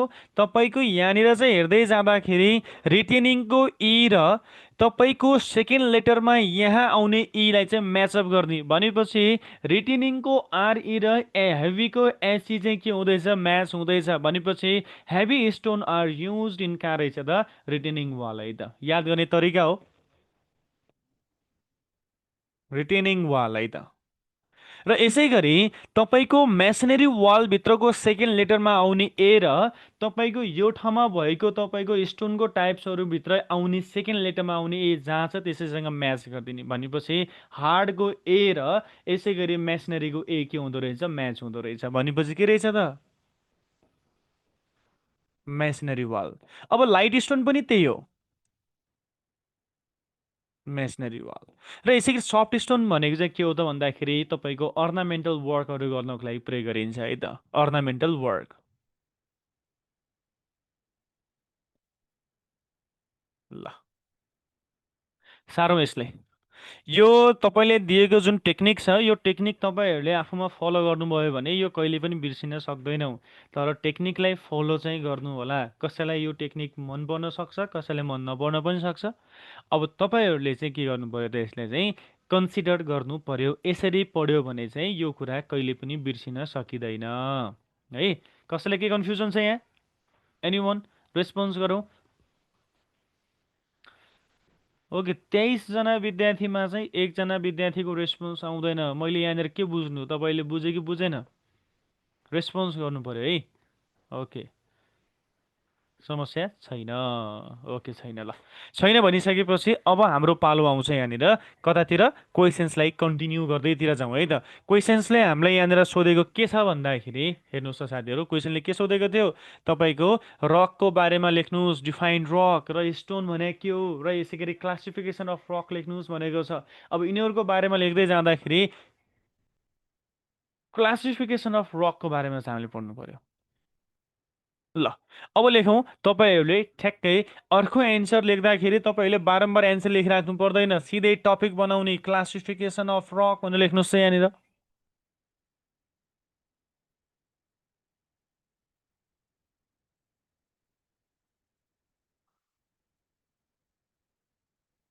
ल, क्लासिफिकेसन अफ रक भनेर चाहिँ ल लेख्नुहोस् है त। अब क्लासिफिकेसन अफ रकलाई चाहिँ हामीले तीन भागमा विभाजन गरेका छौँ। एउटा जियोलोजिकल फर्मेसन, अर्को केमिकल क्लासिफिकेसन, अर्को भनेको फिजिकल क्लासिफिकेसन। लेखौँ यसै गरी यसको ठ्याक्कै तल एक नम्बर यसको भित्र लेखौँ। Rock are classified into three types, which are given below. Which are given below. लेखौँ एक नम्बरमा classification, classification based on geological formation.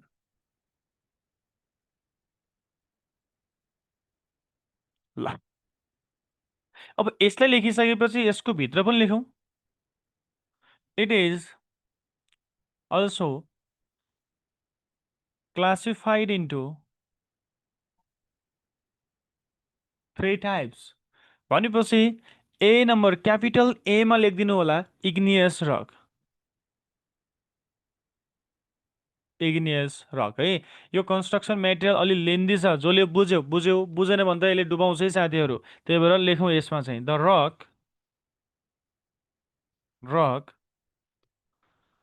which are formed by cooling of magma and lava at the surface of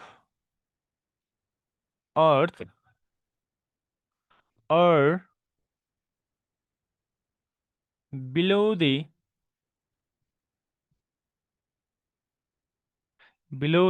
surface of earth। ल, अब यसै गरी मैले यहाँनिर example दिइदिएँ मैले ग्रेनाइट, पेग्माटाइट, बेसाल्ट,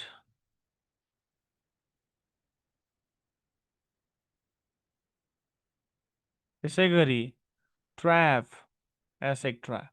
र यसै गरी अर्को एउटा पोइन्ट लेखिदिनु होला, it is also classified into to types. ल, पहिला यो कुरा सारौँ अनि त्यसपछि अरू अन्य कुराहरू म तपाईँहरूलाई बुझाउँछु है त। पहिला यसले सार्नुहोस् है। यो सारिसकेपछि सारे भन्ने कुराको रेस्पोन्स मलाई दिनुहोस् है।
Okay finish.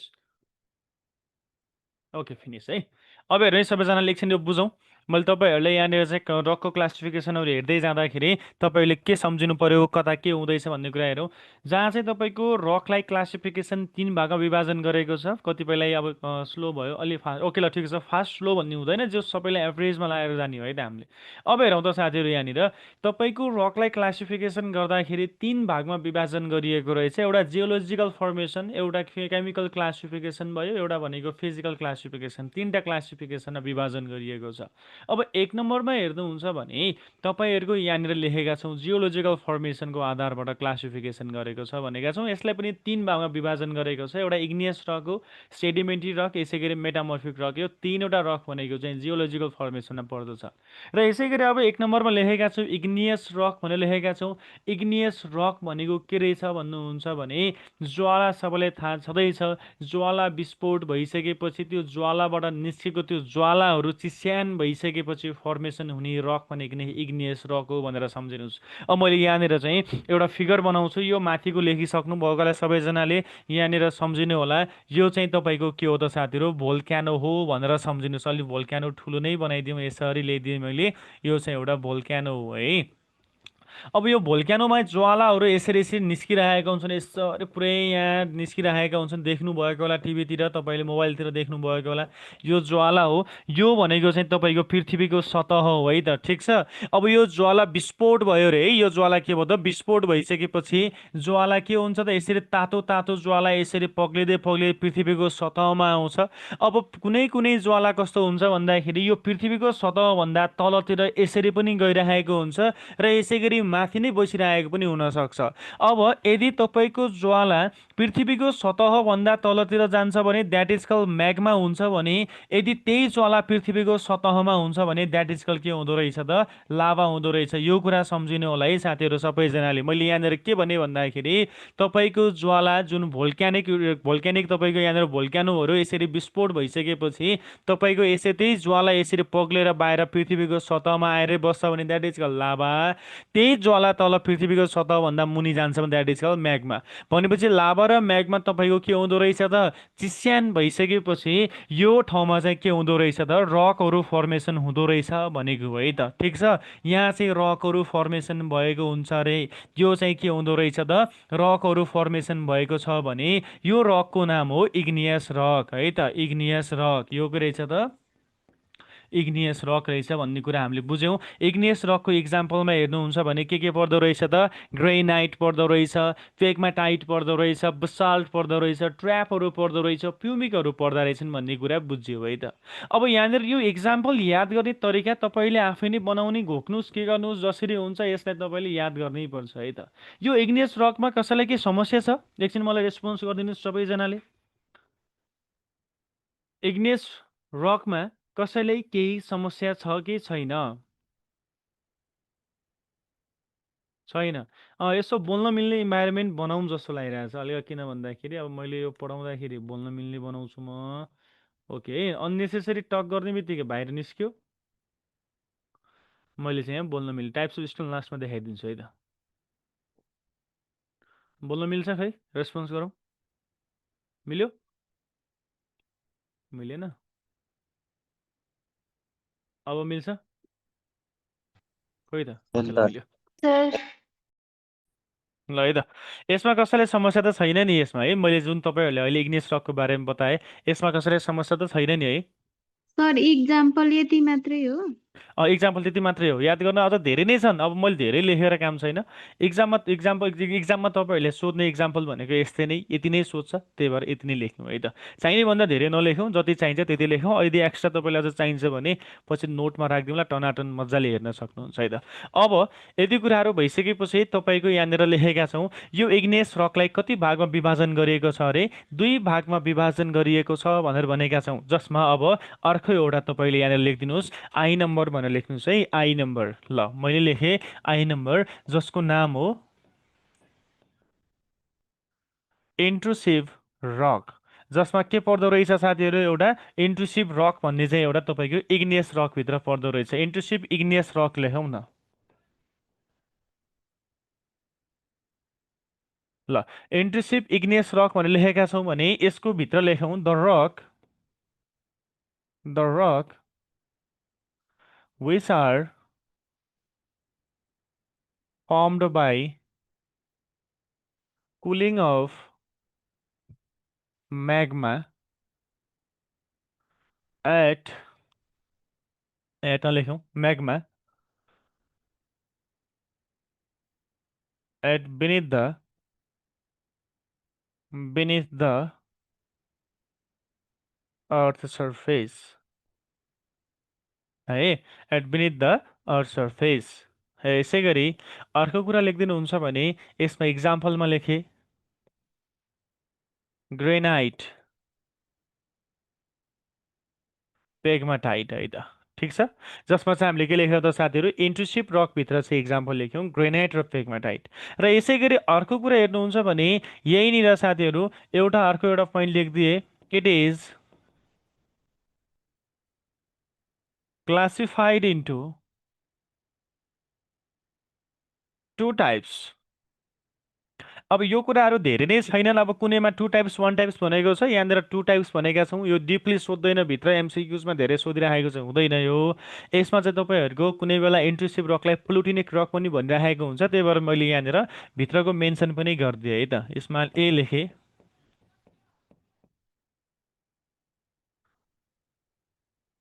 लेखौँ लेखौँ यसको भित्र द रक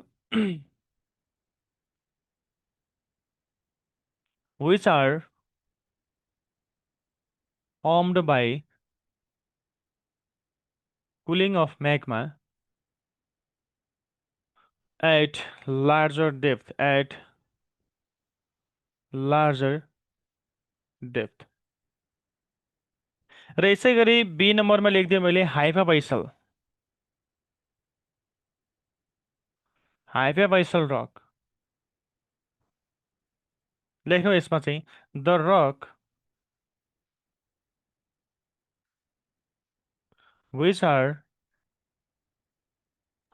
सर त्यो formed by। ए नम्बरमा के लेख्नु भयो? हजुर, त्यो एमा के लेख्नु भयो? प्लुटोनिक, PLUTONIC, प्लुटोनिक है। ल अलिकति जुम गरेँ ल। The rock which are formed by cooling of magma at shallow depth, at shallow depth, जसमा 2 देखि 3 किलोमिटरसम्म देखिन्छ है त। ल यो साह्रो सबैजनाले है।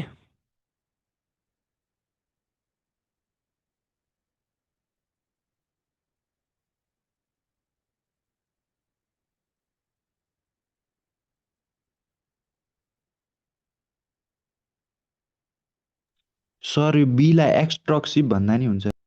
हजुर, यो एक्सक्लुसिभ, प्लुटोनिक एक्सक्लुसिभ एक्सट्रक्सिभ होइन, एक्सक्लुसिभ भनेको छुट्टै छ है।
ल ओके, सबैजनालाई सार्नु भयो होला है।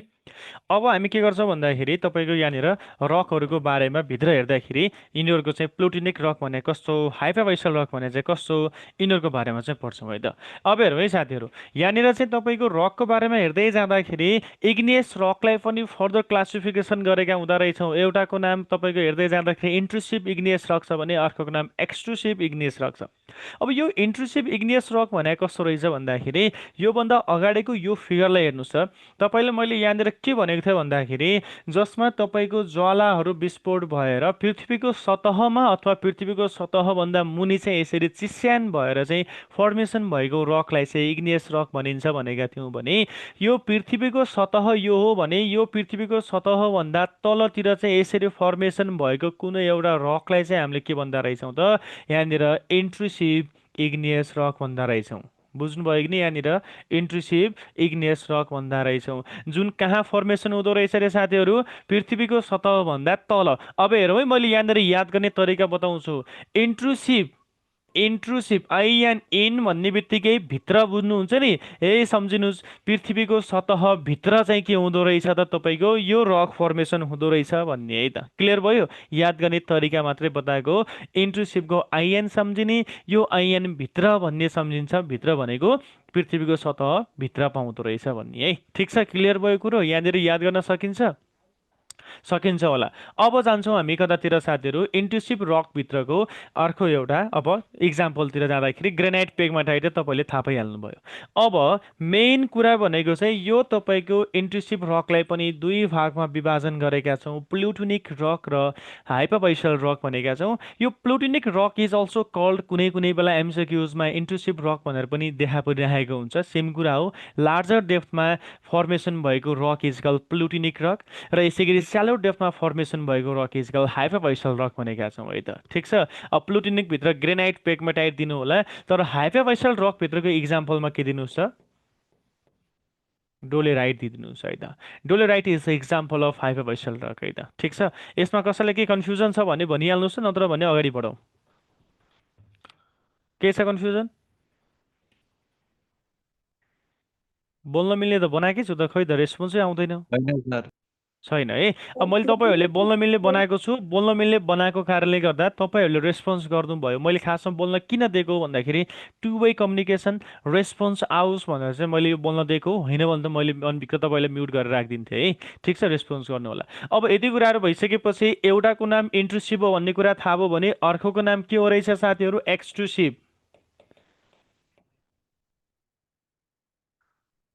एक्सट्रुसिभ रक भनेर लेखेका छौँ। लेखौँ यसको भित्र the rock which are formed by cooling of lava at the surface of earth is called extrusive rock. एक्जाम्पलमा दिनुहुन्छ भने basalt, ट्र्याप, प्युमिक। र यसै गरी अब यसका पनि टाइप्सहरू छन्, धेरै हामीले पढिराख्नु पर्दैन, चाहिने कुरा भयो त म भन्थेँ होला। अब त्यो धेरै चाहिने कुरा छैन, मैले यहाँनिर लेखेँ it is classified into two types. अब एउटाको नाम हो लाभा फ्लो है, बीमा भनेको चाहिँ के हो त? भोल्क्यानिक रक है त। ए दुइटा हुन्। अब यिनीहरूको बारेमा चाहिँ हामी डिपली पढ्दैनौँ, किनकि लाभा फ्लो भनेको सडनली कुल हुनु है, सडनली कुल हुनु। यो भनेको चाहिँ के हो त भन्दाखेरि form date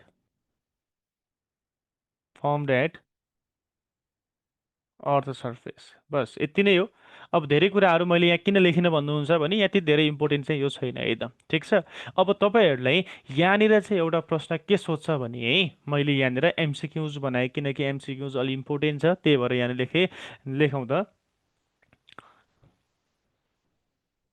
प्युमिक is suitable for options A, heavy aggregate, B, lightweight aggregate,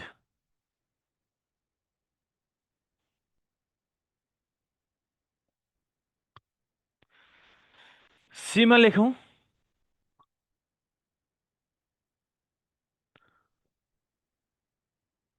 यसमा suitable for both of above, D मा लेखेँ मैले नन। ल यो सबैजनाले सार्नुहोस् अनि त्यसपछि चाहिँ हामी अगाडि बढौँला।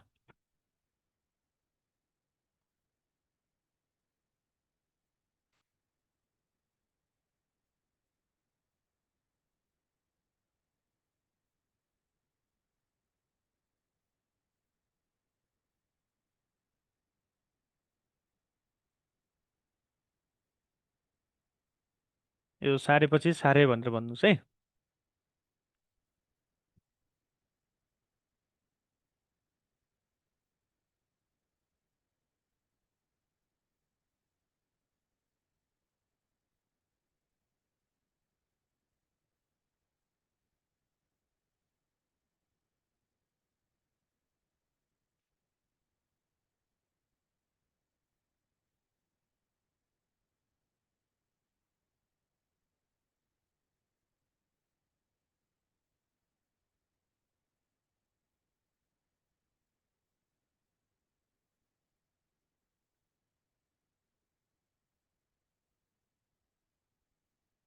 ल सबैजनाले सार्नु भयो जस्तो लागिरहेछ मलाई। अब हेरौँ है, एक्सट्रुसिभ रकभित्र जानुहुन्छ अथवा एक्सट्रुसिभ इग्नियस रकतिर जानुहुन्छ भने अब यही फिगरलाई सम्झिने हो क्या साथीहरू। हामीले हेर्नुहोस् त, अघि तपाईँको यहाँनिर पृथ्वीको सतहभन्दा तलतिर चाहिँ फर्मेसन भएको कुनै एउटा रक छ भने यसलाई इन्ट्रुसिभ भनेका थियौँ। अब बाँकी रहेको यो माथिको जुन यो रक छ त्यसलाई हामीले के भन्दा रहेछौँ त, एक्सट्रुसिभ इग्नियस रक भन्दा रहेछौँ। यहाँनिर के भन्दा रहेछौँ त, एक्सक्लुसिभ इग्नियस रक भन्दा रहेछौँ है त, ठिक छ। अब तपाईँले यहाँनिर याद गर्ने इएक्स भनेर सम्झिने, इएक्स भन्ने कुरा के हुँदो रहेछ, टपमा हुन्छ भनेर सम्झिने है त, ठिक छ। अब यति कुराहरू भइसकेपछि यो तपाईँको एक्सक्लुसिभ रकभित्रको इक्जाम्पलतिर जानुहुन्छ भने बसाल्ट, ट्र्याप र प्युमिकहरू पर्दा रहेछन्। यी भनेका सबै रकको नाम हो। बसाल्ट, ट्र्याप र प्युमिक इज द इक्जाम्पल अफ कसको रहेछ साथीहरू, एक्सक्लुसिभ इग्नियस रकको रहेछ। जसमा एक्सक्लुसिभ इग्नियस रक जुन छ साथीहरू, त्यो चाहिँ के हुँदो रहेछ अरे, यसलाई क्लासिफिकेसन दुई भागमा हुँदो रहेछ। एउटा लाभा फ्लो भन्ने हुँदो रहेछ भने अर्को भोल्क्यानिक रक हुँदो रहेछ। लाभा फ्लो भनेको माथिबाट तल आउने बित्तिकै अन द स्पोट चिसो, सडनली चिसो हुन्छ भने that is a Lava flow. यदि तपाईँको पृथ्वीको सतहमा नै फर्मेसन हुन्छ भने द्याट इज के रहेछ त, एक्सट्रुसिभ इग्नियस रक रहेछ। एक्सट्रुसिभ इग्नियस रकलाई समटाइम्स हामीले के भन्दा रहेछौँ त, भोल्क्यानिक रक पनि भन्दा रहेछौँ भनेर सम्झिनु होला है त, ठिक छ।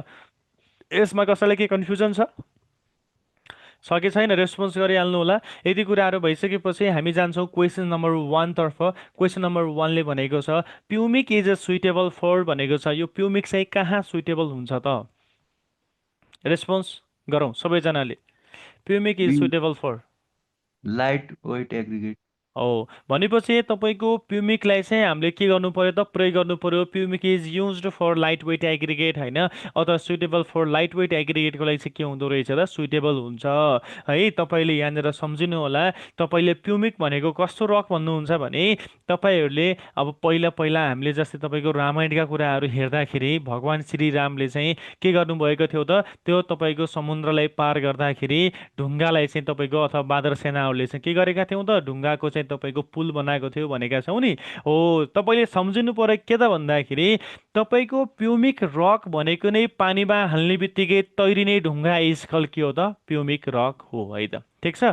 प्युमिक भनेको के रहेछ भन्ने कुरा थाहा पायौँ नि हामीले। पानीमा तैरिने जुन फ्लोटिङ हुने स्टोनलाई चाहिँ हामीले के भन्छौँ त, प्युमिक भन्छौँ है। अब अर्को कुरा, हेभी एग्रिगेटको लागि चाहिँ तपाईँको कुन तपाईँको स्टोन युज हुन्छ भनेर सोध्यो भने कुन रहेछ त, ग्रेनाइट रहेछ है त। Granite is suitable for heavy aggregate. Heavy aggregate बनाउनु छ भने त्यति बेला ग्रेनाइट युज हुन्छ। र तपाईँको यहाँनिर हेर्दै जाँदाखेरि के हुँदो रहेछ साथीहरू, जहाँ चाहिँ लाइट वेट एग्रिगेटको लागि सुइटेबल हुँदो रहेछ प्युमिक है त। कसैलाई के कन्फ्युजन छ यहाँ, छ भने भनिहाल्नुहोस्, होइन भने अगाडि बढौँ। के छ, छैन। छैन, छैन भने अब हाम्रो हेर्नुहोस् त साथीहरू, लगभग लगभग हामीले आधी घन्टा त यही तपाईँको इग्नियस रकको बारेमा पढ्नतिर लायौँ। तर 10 मार्क्समा तपाईँले एक्जाममा, रियल एक्जाममा सोध्यो भने यो सबैको बारेमा लेख्ने कि नलेख्ने भन्नुहोस् त। तपाईँले 10 मार्क्समा सोधेको छ अरे, अथवा तपाईँले 5 मार्क्समा जियोलोजिकल फर्मेसनको बारेमा लेख्नुहोस् भनेर 5 मार्क्समा सोध्यो भने तपाईँले यसका टाइप्सहरू इन्ट्रुसिभ, एक्सक्लुसिभ, प्लोटोनिक, हाइपरबाइसल रकको बारेमा लेख्ने कि नलेख्ने, नलेख्ने। नलेख्ने है। नलेख्नु होला साथीहरू। फेरि म लेख्छु, तपाईँको के छ र, म लेख्छु नि म भन्नुहुन्छ भने लेख्नुहोस्, केही फरक परेन। तर टाइम इज मोस्ट इम्पोर्टेन्ट है साथीहरू। समय चाहिँ एकदमै मोस्ट इम्पोर्टेन्ट छ तपाईँको इक्जामको लागि। त्यही भएर यहीँनिर चाहिँ आफूलाई आउँछ भन्दैमा मैले सबै लेख्नुपर्छ भन्ने छैन। तपाईँले थोरै थोरै लेखिदिनुहुन्छ भने मार्क्स मजाले आउँछ। तर इफेक्टिभ हुनु पऱ्यो, लेख्नै पाएँ भन्दैमा गीतहरू लेखेर चाहिँ बस्ने चाहिँ होइन। तर चाहिने कुरा लेख्नुहोस्, थोरै लेख्नुहोस् तर मिठो लेख्नुहोस् है त। अब यसमा तपाईँले इग्नियस रकको यति डिफाइन गरिदिइसकेपछि त यो फिगर यहाँनिर बनाइदिइसकेपछि त पुगिहाल्यो नि। अब त फिगर नबनाए पनि हुन्छ, फिगर बनाउनै पर्छ भन्ने छैन। यति लेखिदिनुहोस् पुगिहाल्छ, अथवा यसको नामहरू मेन्सन गरिदिनुहोस् पुगिहाल्यो। सेडिमेन्ट्रीमा दौडिहाल्ने हो साथीहरू है। अब जान्छौँ हामी कतातिर, यहाँनिर तपाईँको इग्नियस रकलाई हामीले कति नम्बर, क्यापिटल ए दिएका थियौँ भने अब यहाँनिर दिन्छौँ क्यापिटल बी भनेर लेख्नुहोस् है त। ल क्यापिटल बी भनेर लेख्नुहोस्।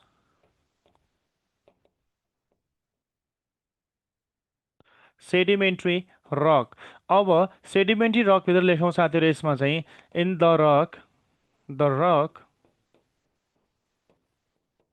which are formed in a layer which is अथवा layer by the help of भनिदिउँ न, सिधै त्यो लेखिराख्नु पर्दैन, अलिक सजिलो फर्ममा लेखिदिएँ।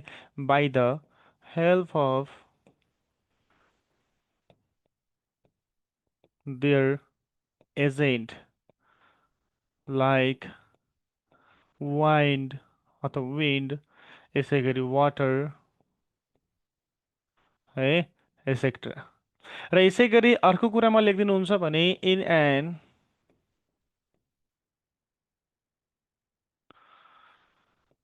other words, the gradual deposition of the gradual deposition of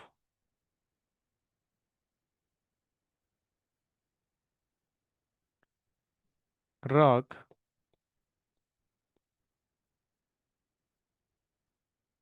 by the help of sand, clay, silt, etc.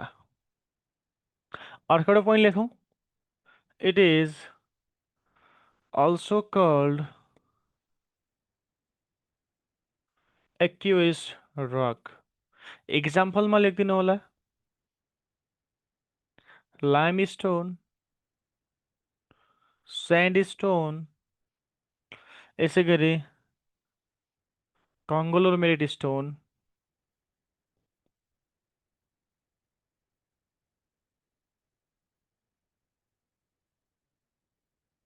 यसै गरी gypsum,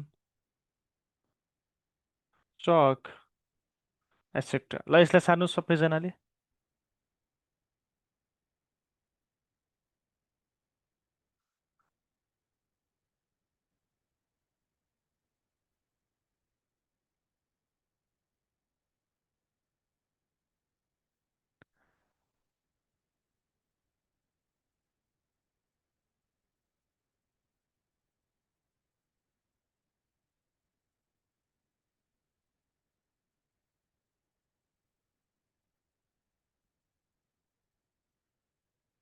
इक्जाम्पल यति, ओहो कति लेखिदिनु पऱ्यो इक्जाम्पल तपाईँहरूलाई, म त छक्कै पर्दैछु त। ल त्यसो भए यहाँनिर लेखिदिनुहोस् त तपाईँहरूले, इक्जाम्पल धेरै चाहियो भने सेल है, यसै गरी डोलोमाइट, यसै गरी ट्राइपोली, एसेक्ट्रा। ल अब योभन्दा त धेरै लेखिदिउँ हजुर, योभन्दा धेरै त अब मलाई धेरै आउँदैन। यति पढ्नुहोस्, अरू के थाहा पाउनुहुन्छ भने मलाई यसो भनिदिनु होला, अब धेरै पनि लेखेर काम छैन नि होइन त।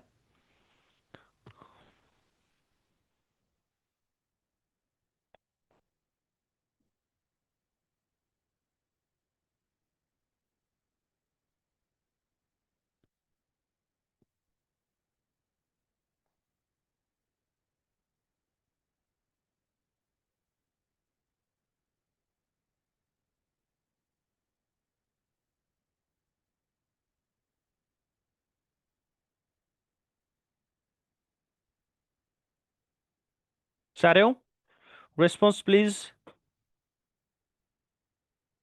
भयो सर।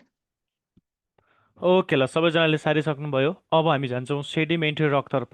सेडिमेन्ट्री रक नाममै एन्सर छ, सेडिमेन्ट भएर जम्मा भएको रक भनेपछि आज केही कुरा जम्मा भयो, भोलि केही कुरा जम्मा हुनसक्छ, पर्सि केही कुरा जम्मा हुनसक्छ। यसरी जम्मा हुँदै हुँदै हुँदै हुँदै गएको तपाईँको कुनै एउटा रक छ भने त्यो रकलाई भनिन्छ सेडिमेन्ट्री रक। अब जम्मा हुने त केही कुराले त होला नि, जस्तै उतातिरको माटोलाई यतातिर ल्याउनको लागि केही न केही त एजेन्टहरू चाहिन्छ होला नि, जस्तै हावा, पानी, हुरी बतासहरूले के गर्दो रहेछ त, एक ठाउँदेखि अर्को ठाउँमा के गर्दो रहेछ त, ट्रान्सपोर्ट गर्ने रहेछ, जसमा ट्रान्सपोर्ट गरेर के हुँदो रहेछ त, लेयरमा फर्मेसन भएको रकलाई भनिन्छ सेडिमेन्ट्री रक।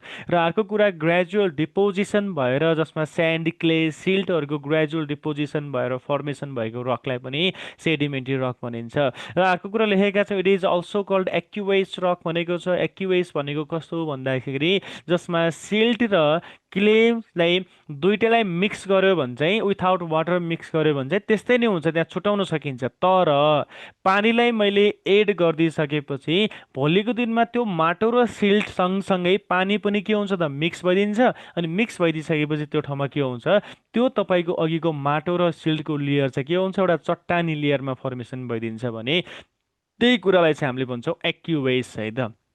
त्यो त्यसलाई चाहिँ हामीले के भन्दा रहेछौँ, एक्युएस भन्दा रहेछौँ। भनेपछि तपाईँको यहाँनिर त सेडिमेन्ट्री रक फर्मेसन हुने भनेको त्यसरी त हुने, जसमा तपाईँको हावाले तपाईँको त के गर्न सक्छ, बालुवालाई चाहिँ भयो, सिल्टलाई भयो, क्लेलाई चाहिँ ट्रान्सपोर्ट गरिदिन्छ।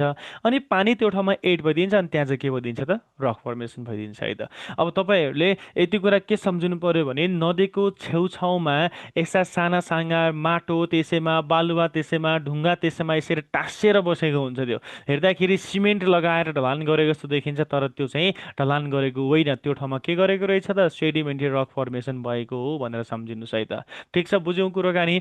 एक्युवेस भनेको के रहेछ भन्ने कुरा थाहा पाउनुभयो, र सेडिमेन्ट्री रक भनेको के रहेछ भन्ने कुरा पनि थाहा पाउनुभयो। यसरी आज एउटा लेयर, भोलि एउटा लेयर, पर्सि एउटा लेयर, यसरी लेयर लेयरमा बनेको रकलाई के भनिन्छ त, सेडिमेन्ट्री सेडिमेन्ट्री रक भन्दा रहेछौँ। यसमा कसैलाई के कन्फ्युजन छ?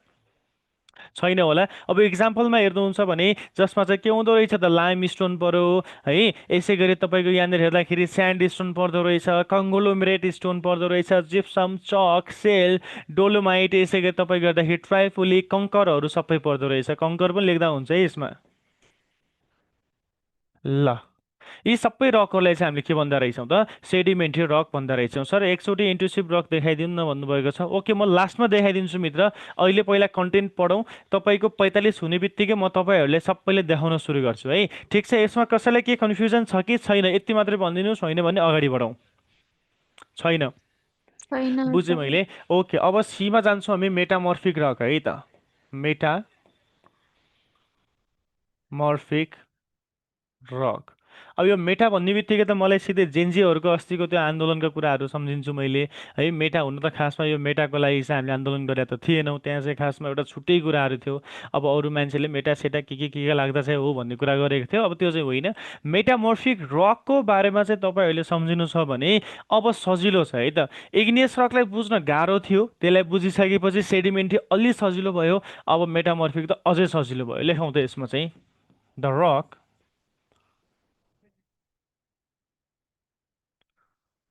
which are formed from parent rock है, parent rock by providing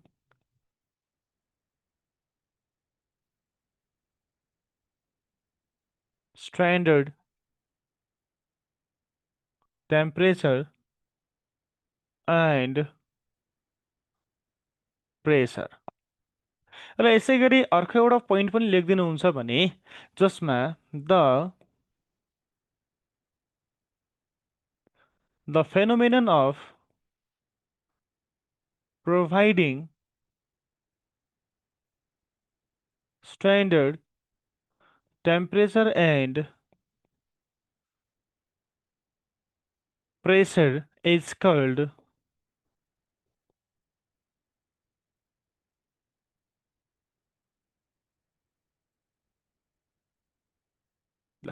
मेटामर्फिसिस है त। ठिक छ, अब अर्को कुरा हेर्नुहुन्छ भने इक्जाम्पलमा लेखौँ।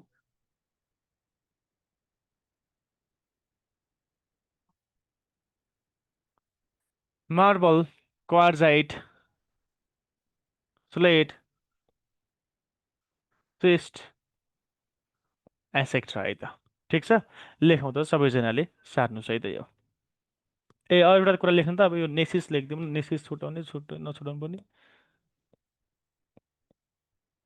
ल,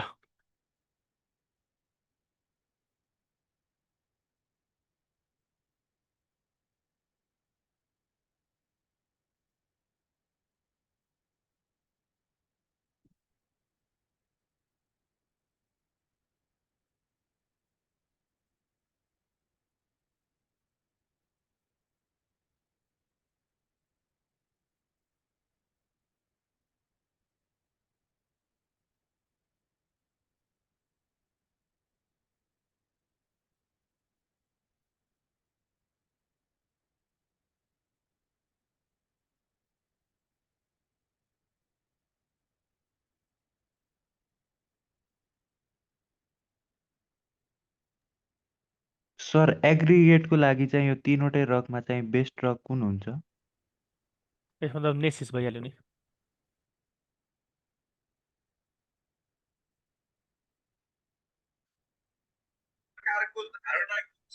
सर यो कन्स्ट्रक्सन मटेरियलको कहिलेदेखि क्लास स्टार्ट भएछ सर? आजबाट।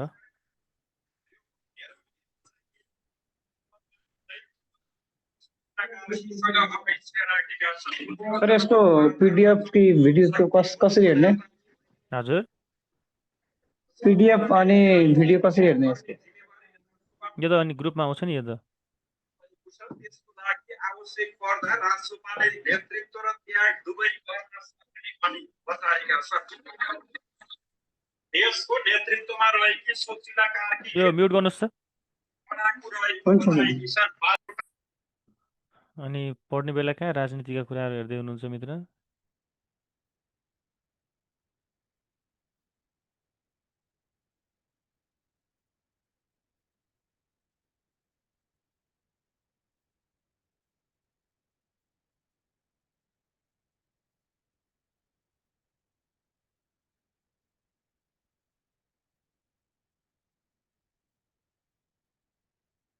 सकियो सर। ओके ल, सबैले सार्नु भयो है। अब यो ओके ल, यो मेटामर्फिक रक कस्तो हो भन्दाखेरि तपाईँले सम्झिनु पर्दा के भन्दाखेरि चाहिँ प्यारेन्ट रकहरूबाट फर्मेसन हुँदो रहेछ अरे। अब प्यारेन्ट रक भने के हो भन्ने कुराको बारेमा तपाईँहरूलाई मैले यहाँनिर बताएँ है। अब हेरौँ त, प्यारेन्ट रक भनेको चाहिँ यहाँनिर है, यो प्यारेन्ट रक भनेको चाहिँ इग्नियस रक। इग्नियस रकलाई चाहिँ कसैले बनाएको हो त, आफै बनेको हो कि होइन? यसै गरी सेडिमेन्टरी रक, यो सेडिमेन्टरी रक कसैले बनाएको हो त, आफै बनेको हो कि होइन? भनेपछि यो प्यारेन्ट रकहरूलाई चाहिँ स्ट्यान्डर्ड टेम्परेचर र स्ट्यान्डर्ड प्रेसर प्रोभाइड गरेर तयार पारिएको रकलाई भनिन्छ मेटामर्फिक रक। जुन मेटामर्फिक रकमा चाहिँ प्रोभाइड गरिने स्ट्यान्डर्ड टेम्परेचर र प्रेसरलाई चाहिँ मेटामर्फिसेस भनिन्छ है। र यसै गरी मेटामर्फिक रकभित्र इक्जाम्पलमा आउँदो रहेछ मार्बल, क्वार्जाइट, स्लेट, सिस्ट, नेसिसहरू पर्दो रहेछ। अब यहाँनिर चाहिँ मैले इक्जाम्पल त मैले यसरी दिएँ, तर यो मार्बल कसरी फर्मेसन भएको हो त? यो त मार्बल हुनुको रिजन भनेको त प्यारेन्ट रक हो। यसको प्यारेन्ट रक चाहिँ कुन रहेछ भन्ने कुराको बारेमा हामीले हेर्छौँ। यहाँनिर लेखौँ, यहाँनिर साथीहरू प्यारेन्ट है, प्यारेन्ट रक। यो कहिलेकाहीँ एमसिक्युजमा तपाईँहरूलाई यो सोधिन सक्छ, प्यारेन्ट रक। र यसै गरी मेटामर्फिक रक लेखेँ है त, मेटामर्फिक रक है त। अब तपाईँले प्यारेन्ट रकभित्र लेखिदिनु होला 1 नम्बरमा ग्रेनाइट, यसै गरी कङ्ग्लोमरेट स्टोन, र यसै गरी स्यान्ड स्टोन, यसै गरी सेल भनेर चाहिँ लेख्नुहोस् है त। ठिक छ। अब ग्रेनाइट, एउटा अर्को लाइमस्टोन पनि लेखिदिएँ मैले, लाइमस्टोन है। अब यो ग्रेनाइटबाट बन्ने रक भनेको नेसिस हो है। र यसै गरी कङ्ग्लोमरेट स्टोनबाट बन्ने भनेको चाहिँ कुन हो त साथीहरू? यहाँनिर यो पनि नेसिस हो। यो अर्को कुरा सिस्ट पनि बन्छ। र अर्को कुरा स्यान्ड स्टोनबाट क्वार्जाइट बन्छ, सेलबाट स्लेट बन्छ, स्लेट भनेको पत्थर, लाइमस्टोनबाट मार्बल बन्छ है त। ल, यो कुरा भनेको इक्जाममा तपाईँहरूलाई सोधिराखेको हुन्छ, लाइमस्टोनबाट के बन्छ, सेलबाट के बन्छ, सेलबाट के बन्छ र तपाईँको स्यान्ड स्टोनबाट के बन्छ भनेर इक्जाममा सोधिसकेको छ है। स्यान्ड स्टोनबाट क्वार्जाइट बन्दो रहेछ, सेलबाट स्लेट बन्दो रहेछ है। ल, अब यो याद गर्ने साथीहरू धेरै नै झुक्काउँछ, झुक्किन्छौँ पनि यसमा, अब झुकिनु भएन है त।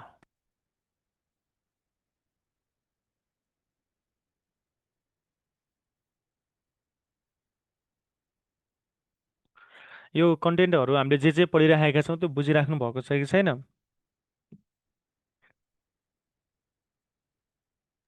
बुझिरहेछु सर। ओके ल, नमस्ते नमस्ते रेडमीजी, नमस्ते।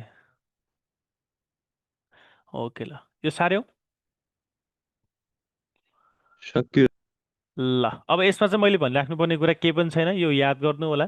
मैले याद गर्ने तरिका बताउँछु। ग्रेनाइटको यो जी र नेसिसको जीलाई सम्झिने, एक नम्बरमा मोस्ट इम्पोर्टेन्ट त्यही नै छ। अब सेल भनेको सेलबाट चाहिँ स्लेट पत्थर बन्छ भन्ने यस यस याद गर्ने।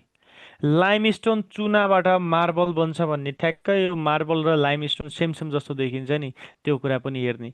अब कङ्ग्लोमेरेट भन्नु नै तपाईँको के रहेछ त नेसिस हो भन्ने, स्यान्डस्टोनबाट क्वार्जाइट एउटा त अटोमेटिकली याद भइहाल्छ।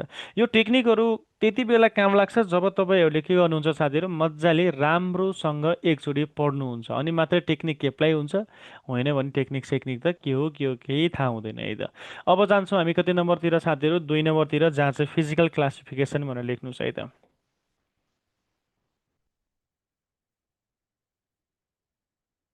ल लेखौँ 2 नम्बरमा क्लासिफिकेसन बेस्ड अन फिजिकल है त। हेरौँ त, physical classification based on physical.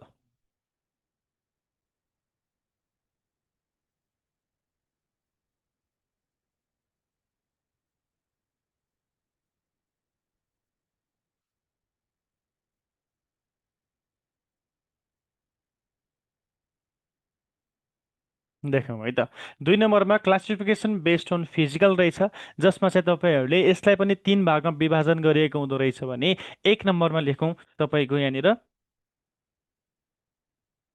Stratified अथवा अनस्ट्रेटिफाइड लेखौँ न यसमा चाहिँ। अनस्ट्रेटिफाइड रक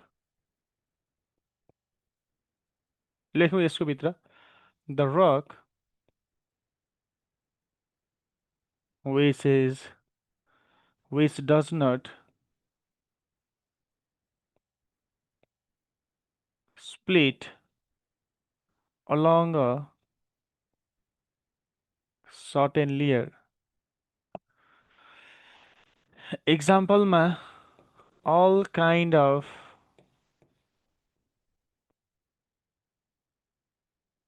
igneous rock। र यसै गरी 2 नम्बरमा लेखिदिनु होला स्ट्रेटिफाइड रक।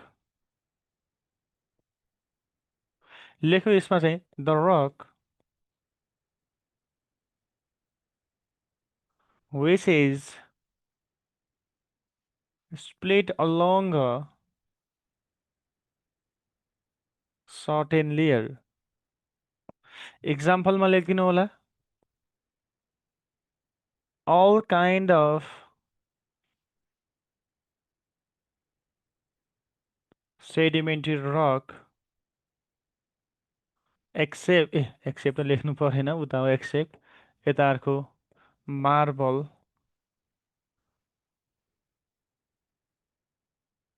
क्वार्ट्जाइट। ल यो सार्नु सबैजनाले।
फिजिकल क्लास चाहिँ भोलि सन्डेबाट सुरु हुन्छ है।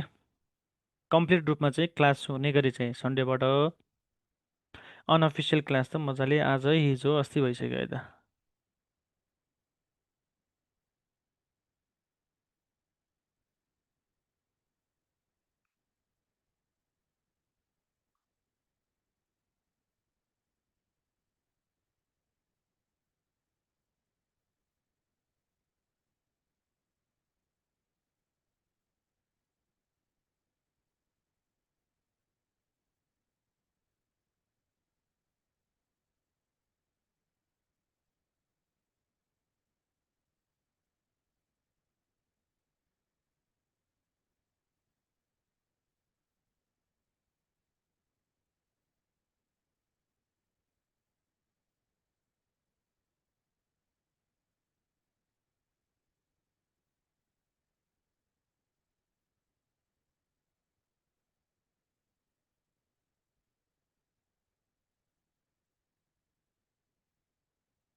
सकियो खोइ त यो रेस्पोन्सै गर्दैन म छक्क पर्छु यार हजुर सर सक्यो। ए ल सक्यो है त अब जान्छौँ हामी कतातिर भन्दाखेरि क्लासिफिकेसन बेस्ड अन फिजिकल अथवा फिजिकल क्लासिफिकेसनको आधारबाट पनि रकलाई क्लासिफिकेसन तीन भागमा विभाजन गरेको छ। एउटाको नाम अनस्ट्रेटिफाइड हो, अर्कोको नाम स्ट्रेटिफाइड, यसै गरी अर्कोको नाम फोलिटेड रक हो। अब एउटा कुरा के सम्झिनुहोस् भन्दाखेरि जसले जियोलोजिकल फर्मेसनलाई राम्रोसँग बुझ्यो त्यसले यी सबै कुरालाई चाहिँ मजाले बुझ्छ है त, ठिक छ। तर उता बुझेन, अब यहाँ बुझ्नु पर्यो भने त सजिलो बनाउनै पर्छ, तर उता बुझ्ने मान्छेले यो बुझ्न त्यो धेरै गाह्रो छैन। अब हेरौँ, यसलाई पनि तीन भागमा विभाजन गरेको छ अरे। एउटाको नाम अनस्टेडिफाइड, एउटाको नाम स्टेडिफाइड र एउटाको नाम के रहेछ त फोलिटेड रहेछ।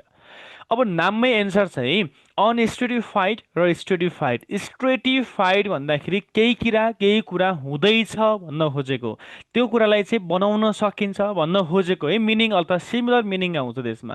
अनस्ट्रेटिफाइड भन्दाखेरि त्यसलाई चाहिँ केही कुरामा चाहिँ स्प्लिट गर्न सकिँदैन भन्न खोजेको हो नि, बुझ्नुभयो। खासमा यो तरिकाले सेन्स लाएर बुझ्नु पर्यो। अब अनस्टेटिफाइड रक भनेको कस्तो भन्दाखेरि जसलाई लेयरमा स्प्लिट गर्न सकिँदैन, त्यसलाई पत्तर पत्तर लेयरमा चाहिँ राख्न सकिँदैन भने त्यो रकलाई भनिन्छ अनस्टेटिफाइड रक। जुन चाहिँ हामीले जियोलोजिकल फर्मेसनमा पढ्दाखेरि ठ्याक्कै सेम कुराहरू पढेका थियौँ, इग्नियस रकभित्र पढेका थियौँ। त्यही भएर इक्जाम्पल कहाँ गयो त, यो इग्नियस रकमा इक्जाम्पल आउँदो रहेछ, ठिक छ। जसलाई चाहिँ सर्टेन लेयरमा स्प्लिट गर्न सकिँदैन भने त्यो रकलाई भनिन्छ अनस्टेटिफाइड रक, ठिक छ। अब अर्को आयो स्ट्रेटिफाइड रक। स्ट्रेटिफाइड रक भनेको कस्तो हो भन्नुहुन्छ भने त्यो रक जसलाई सर्टेन लेयर पत्तर पत्तरमा क्लासिफाइड गर्न सकिन्छ, स्प्लिट गर्न सकिन्छ भने त्यो रकलाई भनिन्छ स्ट्रेटिफाइड रक। अब अघि हामीले जियोलोजिकल फर्मेसनमा पढेका थियौँ सेडिमेन्ट्री रक भनेको लेयरमा फर्मेसन हुने रक हो भनेका थियौँ भने स्ट्रेटिफाइड रकभित्र इक्जाम्पल आउँदो रहेछ सेडिमेन्ट्री रकको। तर यो ठाउँमा केही रकहरू अझै एड हुन्छन् जसमा लाइमस्टोनबाट बनेको कुनै एउटा रक जसलाई चाहिँ हामीले मार्बल भन्थे, त्यो मार्बल पनि यो ठाउँमा आएर के हुँदो रहेछ त, एड हुँदो रहेछ। र यसै गरी क्वार्साइट भन्ने एउटा रक जुन चाहिँ स्यान्ड स्टोनबाट फर्मेसन भएको रक पनि के हुँदो रहेछ त, यो ठाउँमा आएर एड हुँदो रहेछ। भनेपछि भोलिको दिनमा तपाईँहरूलाई क्वेसन्सले काट्नु पर्यो भने झुक्काउने भनेको यो मार्बलले हो। यो मार्बल र क्वार्जाइटले तपाईँहरूलाई एकदमै धेरै झुक्काउँछ। मार्बल कस्तो रक हो भन्छ, क्वार्जाइट कस्तो रक हो भन्छ। कुनै बेला चाहिँ मार्बल मेटामर्फिक रक, यसै गरी क्वार्जाइट मेटामर्फिक हुनसक्छ भने कुनै केसमा मार्बल र क्वार्जाइट स्ट्रेटिफाइड रकमा पनि फर्मेसन हुनसक्छ। त्यही भएर यसलाई चाहिँ तपाईँहरूले मजाले बुझ्नु होला। अहिले चाहिँ यस्तो केसमा फिजिकलको केसमा आउँदाखेरि यो चाहिँ स्ट्रेटिफाइड हुँदो रहेछ र जियोलोजिकल फर्मेसनको आधारबाट मेटामर्फिक हुन्छ भनेर सम्झिनुहोस् है त। तर अहिले चाहिँ के गर्नुहोस् त, यति सम्झिसकेपछि हामीले एमसिक्युज क्वेसन्सहरू पनि गर्छौँ। एमसिक्युज गऱ्यो भने त तपाईँले थाहा पाइहाल्नुहुन्छ कि कसरी चाहिँ कहाँ कति बेला चाहिँ कसको क्वेसन्सको एन्सर के हुँदो रहेछ भन्ने कुरा है त। अब लास्ट वान बाँकी छ जसको नाम हो सी नम्बरमा, हामीले फोलिटेड भन्दै थियौँ, लेखौँ सी नम्बरमा।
ल सानो सबैजनाले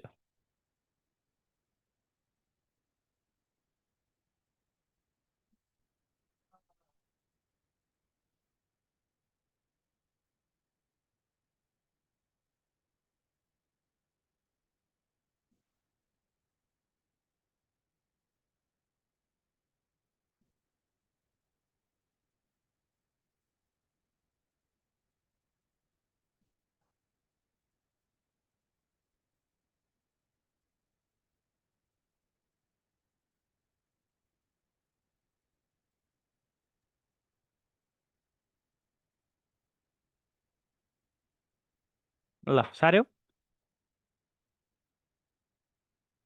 हजुर सर। ओके ल है।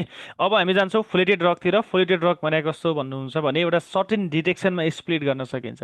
भनेको मतलब तपाईँले कुनै एउटा ढुङ्गा तयार पार्नु भयो अरे, ढुङ्गा तयार पार्दै जाँदाखेरि जस्तै पत्थर थाहा छ नि तपाईँलाई, पत्थर थाहा छैन होइन, सबैजनाले घरको छानामा राखिन्छ, अथवा तपाईँले बाटोहरू गोरेठो बाटो बनाउँदाखेरि तपाईँको ढुङ्गालाई पखानबाट काटेर ल्याएको ढुङ्गाहरू राखिन्छ नि। एउटा कुरा मलाई भनिदिनुहोस् त, घरमा छाने घरको लागि चाहिँ तपाईँले माथि राखेको जुन छानामा राखेको जुन पत्थर हुन्छ, त्यो पत्थरको सेप तपाईँले जस्तो बनाउन खोज्यो त्यस्तै बन्छ कि बन्दैन? यसै गरी गोलो बनाउन खोज्यो गोलै बन्छ, यसरी चारपाटे बनाउन खोज्यो चारपाटे बन्छ, बन्छ कि बन्दैन? तपाईँको घरमा जाँता त होला नि, हामीले त अब जितरा भन्छौँ, अब तपाईँहरूको अलिकति कमन भाषा जाँता भन्छौँ, यसरी घुमाउनेवाला। त्यो जाँता पनि एक किसिमको तपाईँको कस्तो रक हो त, फोलिटेड रक नै हो, जुन चाहिँ हामीले सर्टेन डिरेक्सनमा हामीले चाहिँ यसलाई स्प्लिट गर्न सक्दा रहेछौँ भने त्यो रकलाई भनिन्छ फोलिटेड रक। तर फोलिटेड रकभित्र इक्जाम्पलमा आउँदो रहेछ सबै मेटामोर्फिक रक, तर मार्बल र क्वार्जाइट माथि गइसकेको कारणले गर्दा मार्बल र क्वार्जाइट चाहिँ पर्दैन एकदम ठिक छ। यसमा कसैलाई के समस्या छ? समस्या छैन होला। अब समस्या छैन भने हामी जान्छौँ अर्को एउटा रकतर्फ, एक क्लासिफिकेसनतर्फ, जसको नाम हो साथीहरू केमिकल क्लासिफिकेसन। लेखौँ तेस्रो नम्बरमा।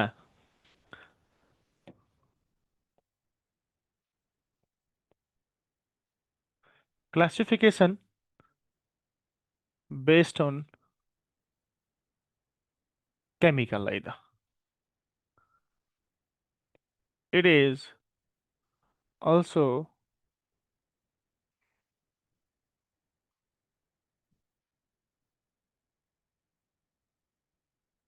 ल लेखौँ आई नम्बरमा आर्गेलिसियस रक है त, ठिक छ। ARGILLACEOUS argillaceous rock. अब हेरौँ है त, द रक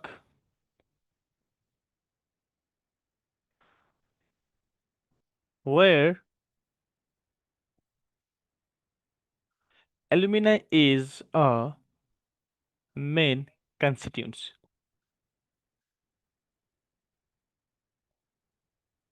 है।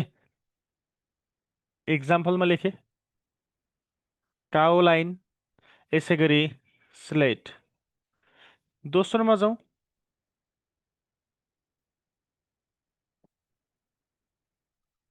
Siliceous rock. In this rock, silica is a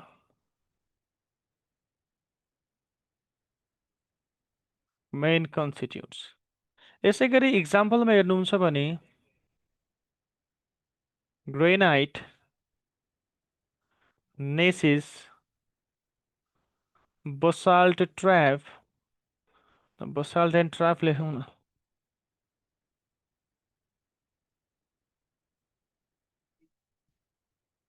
trap, यसै गरी स्यान्डस्टोन। थोरै माथि गरे लेखौँ यसमा चाहिँ क्याल्कारियस रक है त। लेखौँ यसको भित्र in this rock lime is a main constituent. इक्जाम्पलमा लाइम भनिसकेपछि त अब लाइम स्टोन आउनै पर्यो, लाइम स्टोनबाट बनेको अर्को रक मार्बल आउनै पर्यो, अर्को आउनुपर्ने भनेको डोलोमाइट हो है त। ल ल सार्नुहोस् यो सबैजनाले। साउन्ड स्लो भयो, नेट स्लो भयो होला, साउन्ड त स्लो होइन होला। बोल्न त म फास्टै बोल्दैछु, अब यहाँबाट नेटबाट तपाईँको मेरो साउन्ड डेलिभर हुँदाखेरि स्लो भयो होला।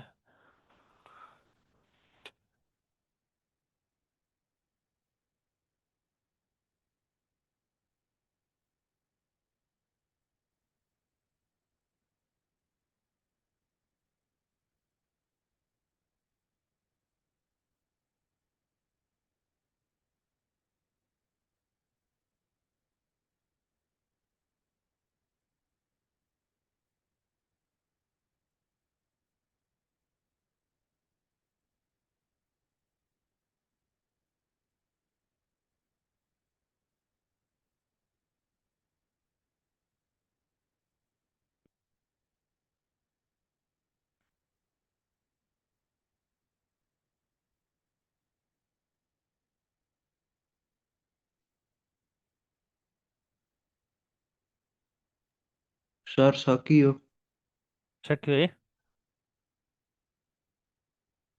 ल ओके अब जान्छौँ हामी तपाईँको नेक्स्ट क्लासिफिकेसन जसको नाम हो chemical classification based on the chemical है। अब केमिकल क्लासिफिकेसनको आधारबाट हेर्नुहुन्छ भने यसलाई पनि तीन भागमा, एउटाको नाम आर्गिलेसियस रक, अर्कोको नाम सिलिसियस रक, अर्कोको नाम क्याल्कारियस रक। अब आर्गिलेसियस रकभित्र चाहिँ यसका डिफाइनहरू धेरै छैनन्। मेन भनेको अब यो रकमा चाहिँ के कुरा चाहिँ मेन इन्ग्रिडियन्ट हुन्छ, मेन कन्स्टिट्युन्ट्स हुन्छ भनेर सोध्छ, जसमा चाहिँ एलुमिनाको ए र सरी आर्गिलेसियसको ए र एलुमिनाको एलाई सम्झिने, ट्याक्क म्याच गर्ने। आर्गिलेसियस रकमा alumina is a main constituent, जसमा चाइना क्ले पर्दो रहेछ, स्लेटहरू पर्छ भन्ने है त। र यसै गरी सिलिसियस रक भने चाहिँ के रहेछ भन्दाखेरि सिलिसियसको यहाँनिर SILICI जे भन्दाखेरि सिलिसी भन्दा सिलिका जस्तो देखिरहेको छ, त्यही भएर सिलिसियस रकमा silica is a main ingredient हुँदो रहेछ, जसलाई चाहिँ हामीले अहिले इग्नियस रक भनेर पनि बुझ्न सक्छौँ। Granite, basalt, trap is example of igneous rock, जसमा नेसिस र तपाईँको स्यान्डस्टोन पनि एड हुँदो रहेछ है त। र अर्को कुरा क्याल्कारियस रक भनेको रहेछ भन्दाखेरि लाइमको मात्रा धेरै भएको रकलाई चाहिँ हामीले भन्छौँ क्याल्कारियस रक, जसमा चाहिँ इक्जाम्पल हेर्नुहुन्छ भने लाइमस्टोन, मार्बल र डोलोमाइट इज इक्जाम्पल हुँदो रहेछ। ठिक छ साथीहरू, यसमा कसैलाई केही कन्फ्युजन छ? छैन सर। छैन। अब यो कुराहरू भनेको आज घरमा बसेर मजाले पढ्नु होला। अब हामीले धेरै पनि यो पढिराख्यो भन्दाखेरि अलिकति माइन्ड ह्याङ पनि हुन्छ, किन भन्दाखेरि यसमा डाटाहरू, नामहरू, एक्स्ट्रा नेमहरू आउँछन्। नयाँ नामहरू आइसकेपछि अलिकति बुझ्न गाह्रो हुन्छ। त्यही भएर थोरै पढ्ने तर राम्रोसँग पढ्ने, घर जाने आज यसका नामहरू मजाले कसरी याद गर्न सकिन्छ त्यो तरिकाबाट तपाईँ बसेर याद गर्नु होला। र तपाईँहरूको जसको जसको छुटेको छ सबैजनालाई मैले यहाँ देखाउँछु, सबैजनाले चाहिँ हेर्दै जानुहोस् है त।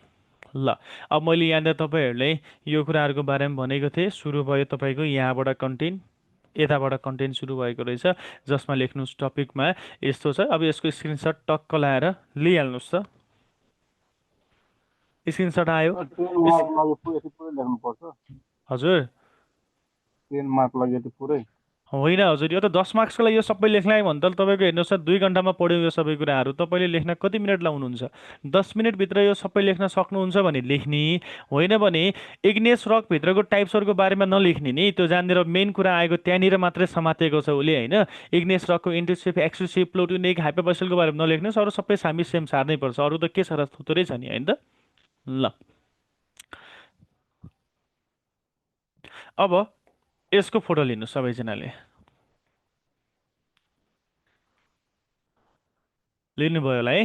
अब मैले लिने समय यसरी दिएँ, अब यसलाई पनि, यसको पनि फोटो लिनुहोस्। यो काम लाग्छ, भोलिको दिनमा यसो हेर्न काम लाग्छ। लिनुभयो होला। अब जान्छौँ हामी यतातिर, यसको फोटो लिनुहोस्। लिनुभयो होला, अलि जुमै गर्दा हुन्छ यसमा त। ल लिनुभयो होला है। क्लास हो हजुर, आज यति नै हो। Thank you. ल यसको फोटो लिनुहोस्।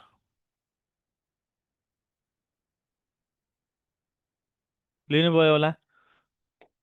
यसको फोटो लिनुहोस्। लिनुभयो होला। यसको फोटो लिनुहोस्। ल लिलौँ, लियो होला। यसको लिनुहोस्।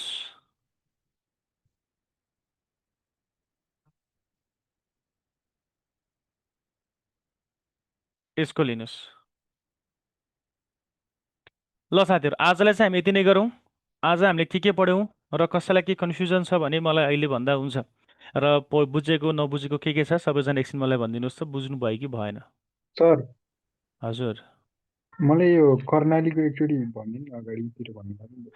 कर्णालीको सिलेबसको बारेमा हजुर हजुर।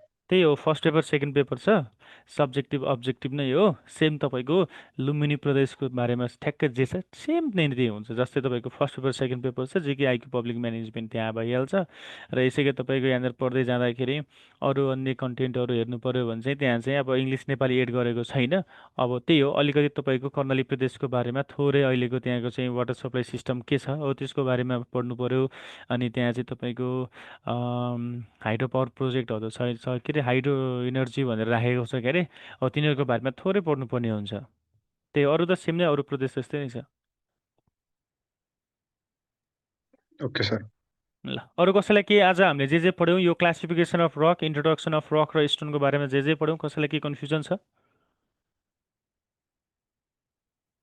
छैन ल अब फिजिकल क्लास कहिले हुन्छ भन्नुहुन्छ फिजिकल क्लास चाहिँ तपाईँको सन्डेबाट रेगुलर क्लास हुन्छ है रेगुलर क्लास सन्डेदेखि हुन्छ ल ओके त्यसो भए सबैजनालाई चाहिँ आजलाई यति नै गरौँ अनि सर अब अर्को गुड डे क्लास हुन्छ कि नै ए त्यो त अब तपाईँले लिङ्क आउँछ है लिङ्क आउँछ त्यो लिङ्कको लागि चाहिँ वेट गर्नु न त्यहाँ लिङ्क आयो भने हुन्छ होला आएन भने चाहिँ हुँदैन होला है त ओके थ्याङ्क यू सर ल okay have a good day सबैजनालाई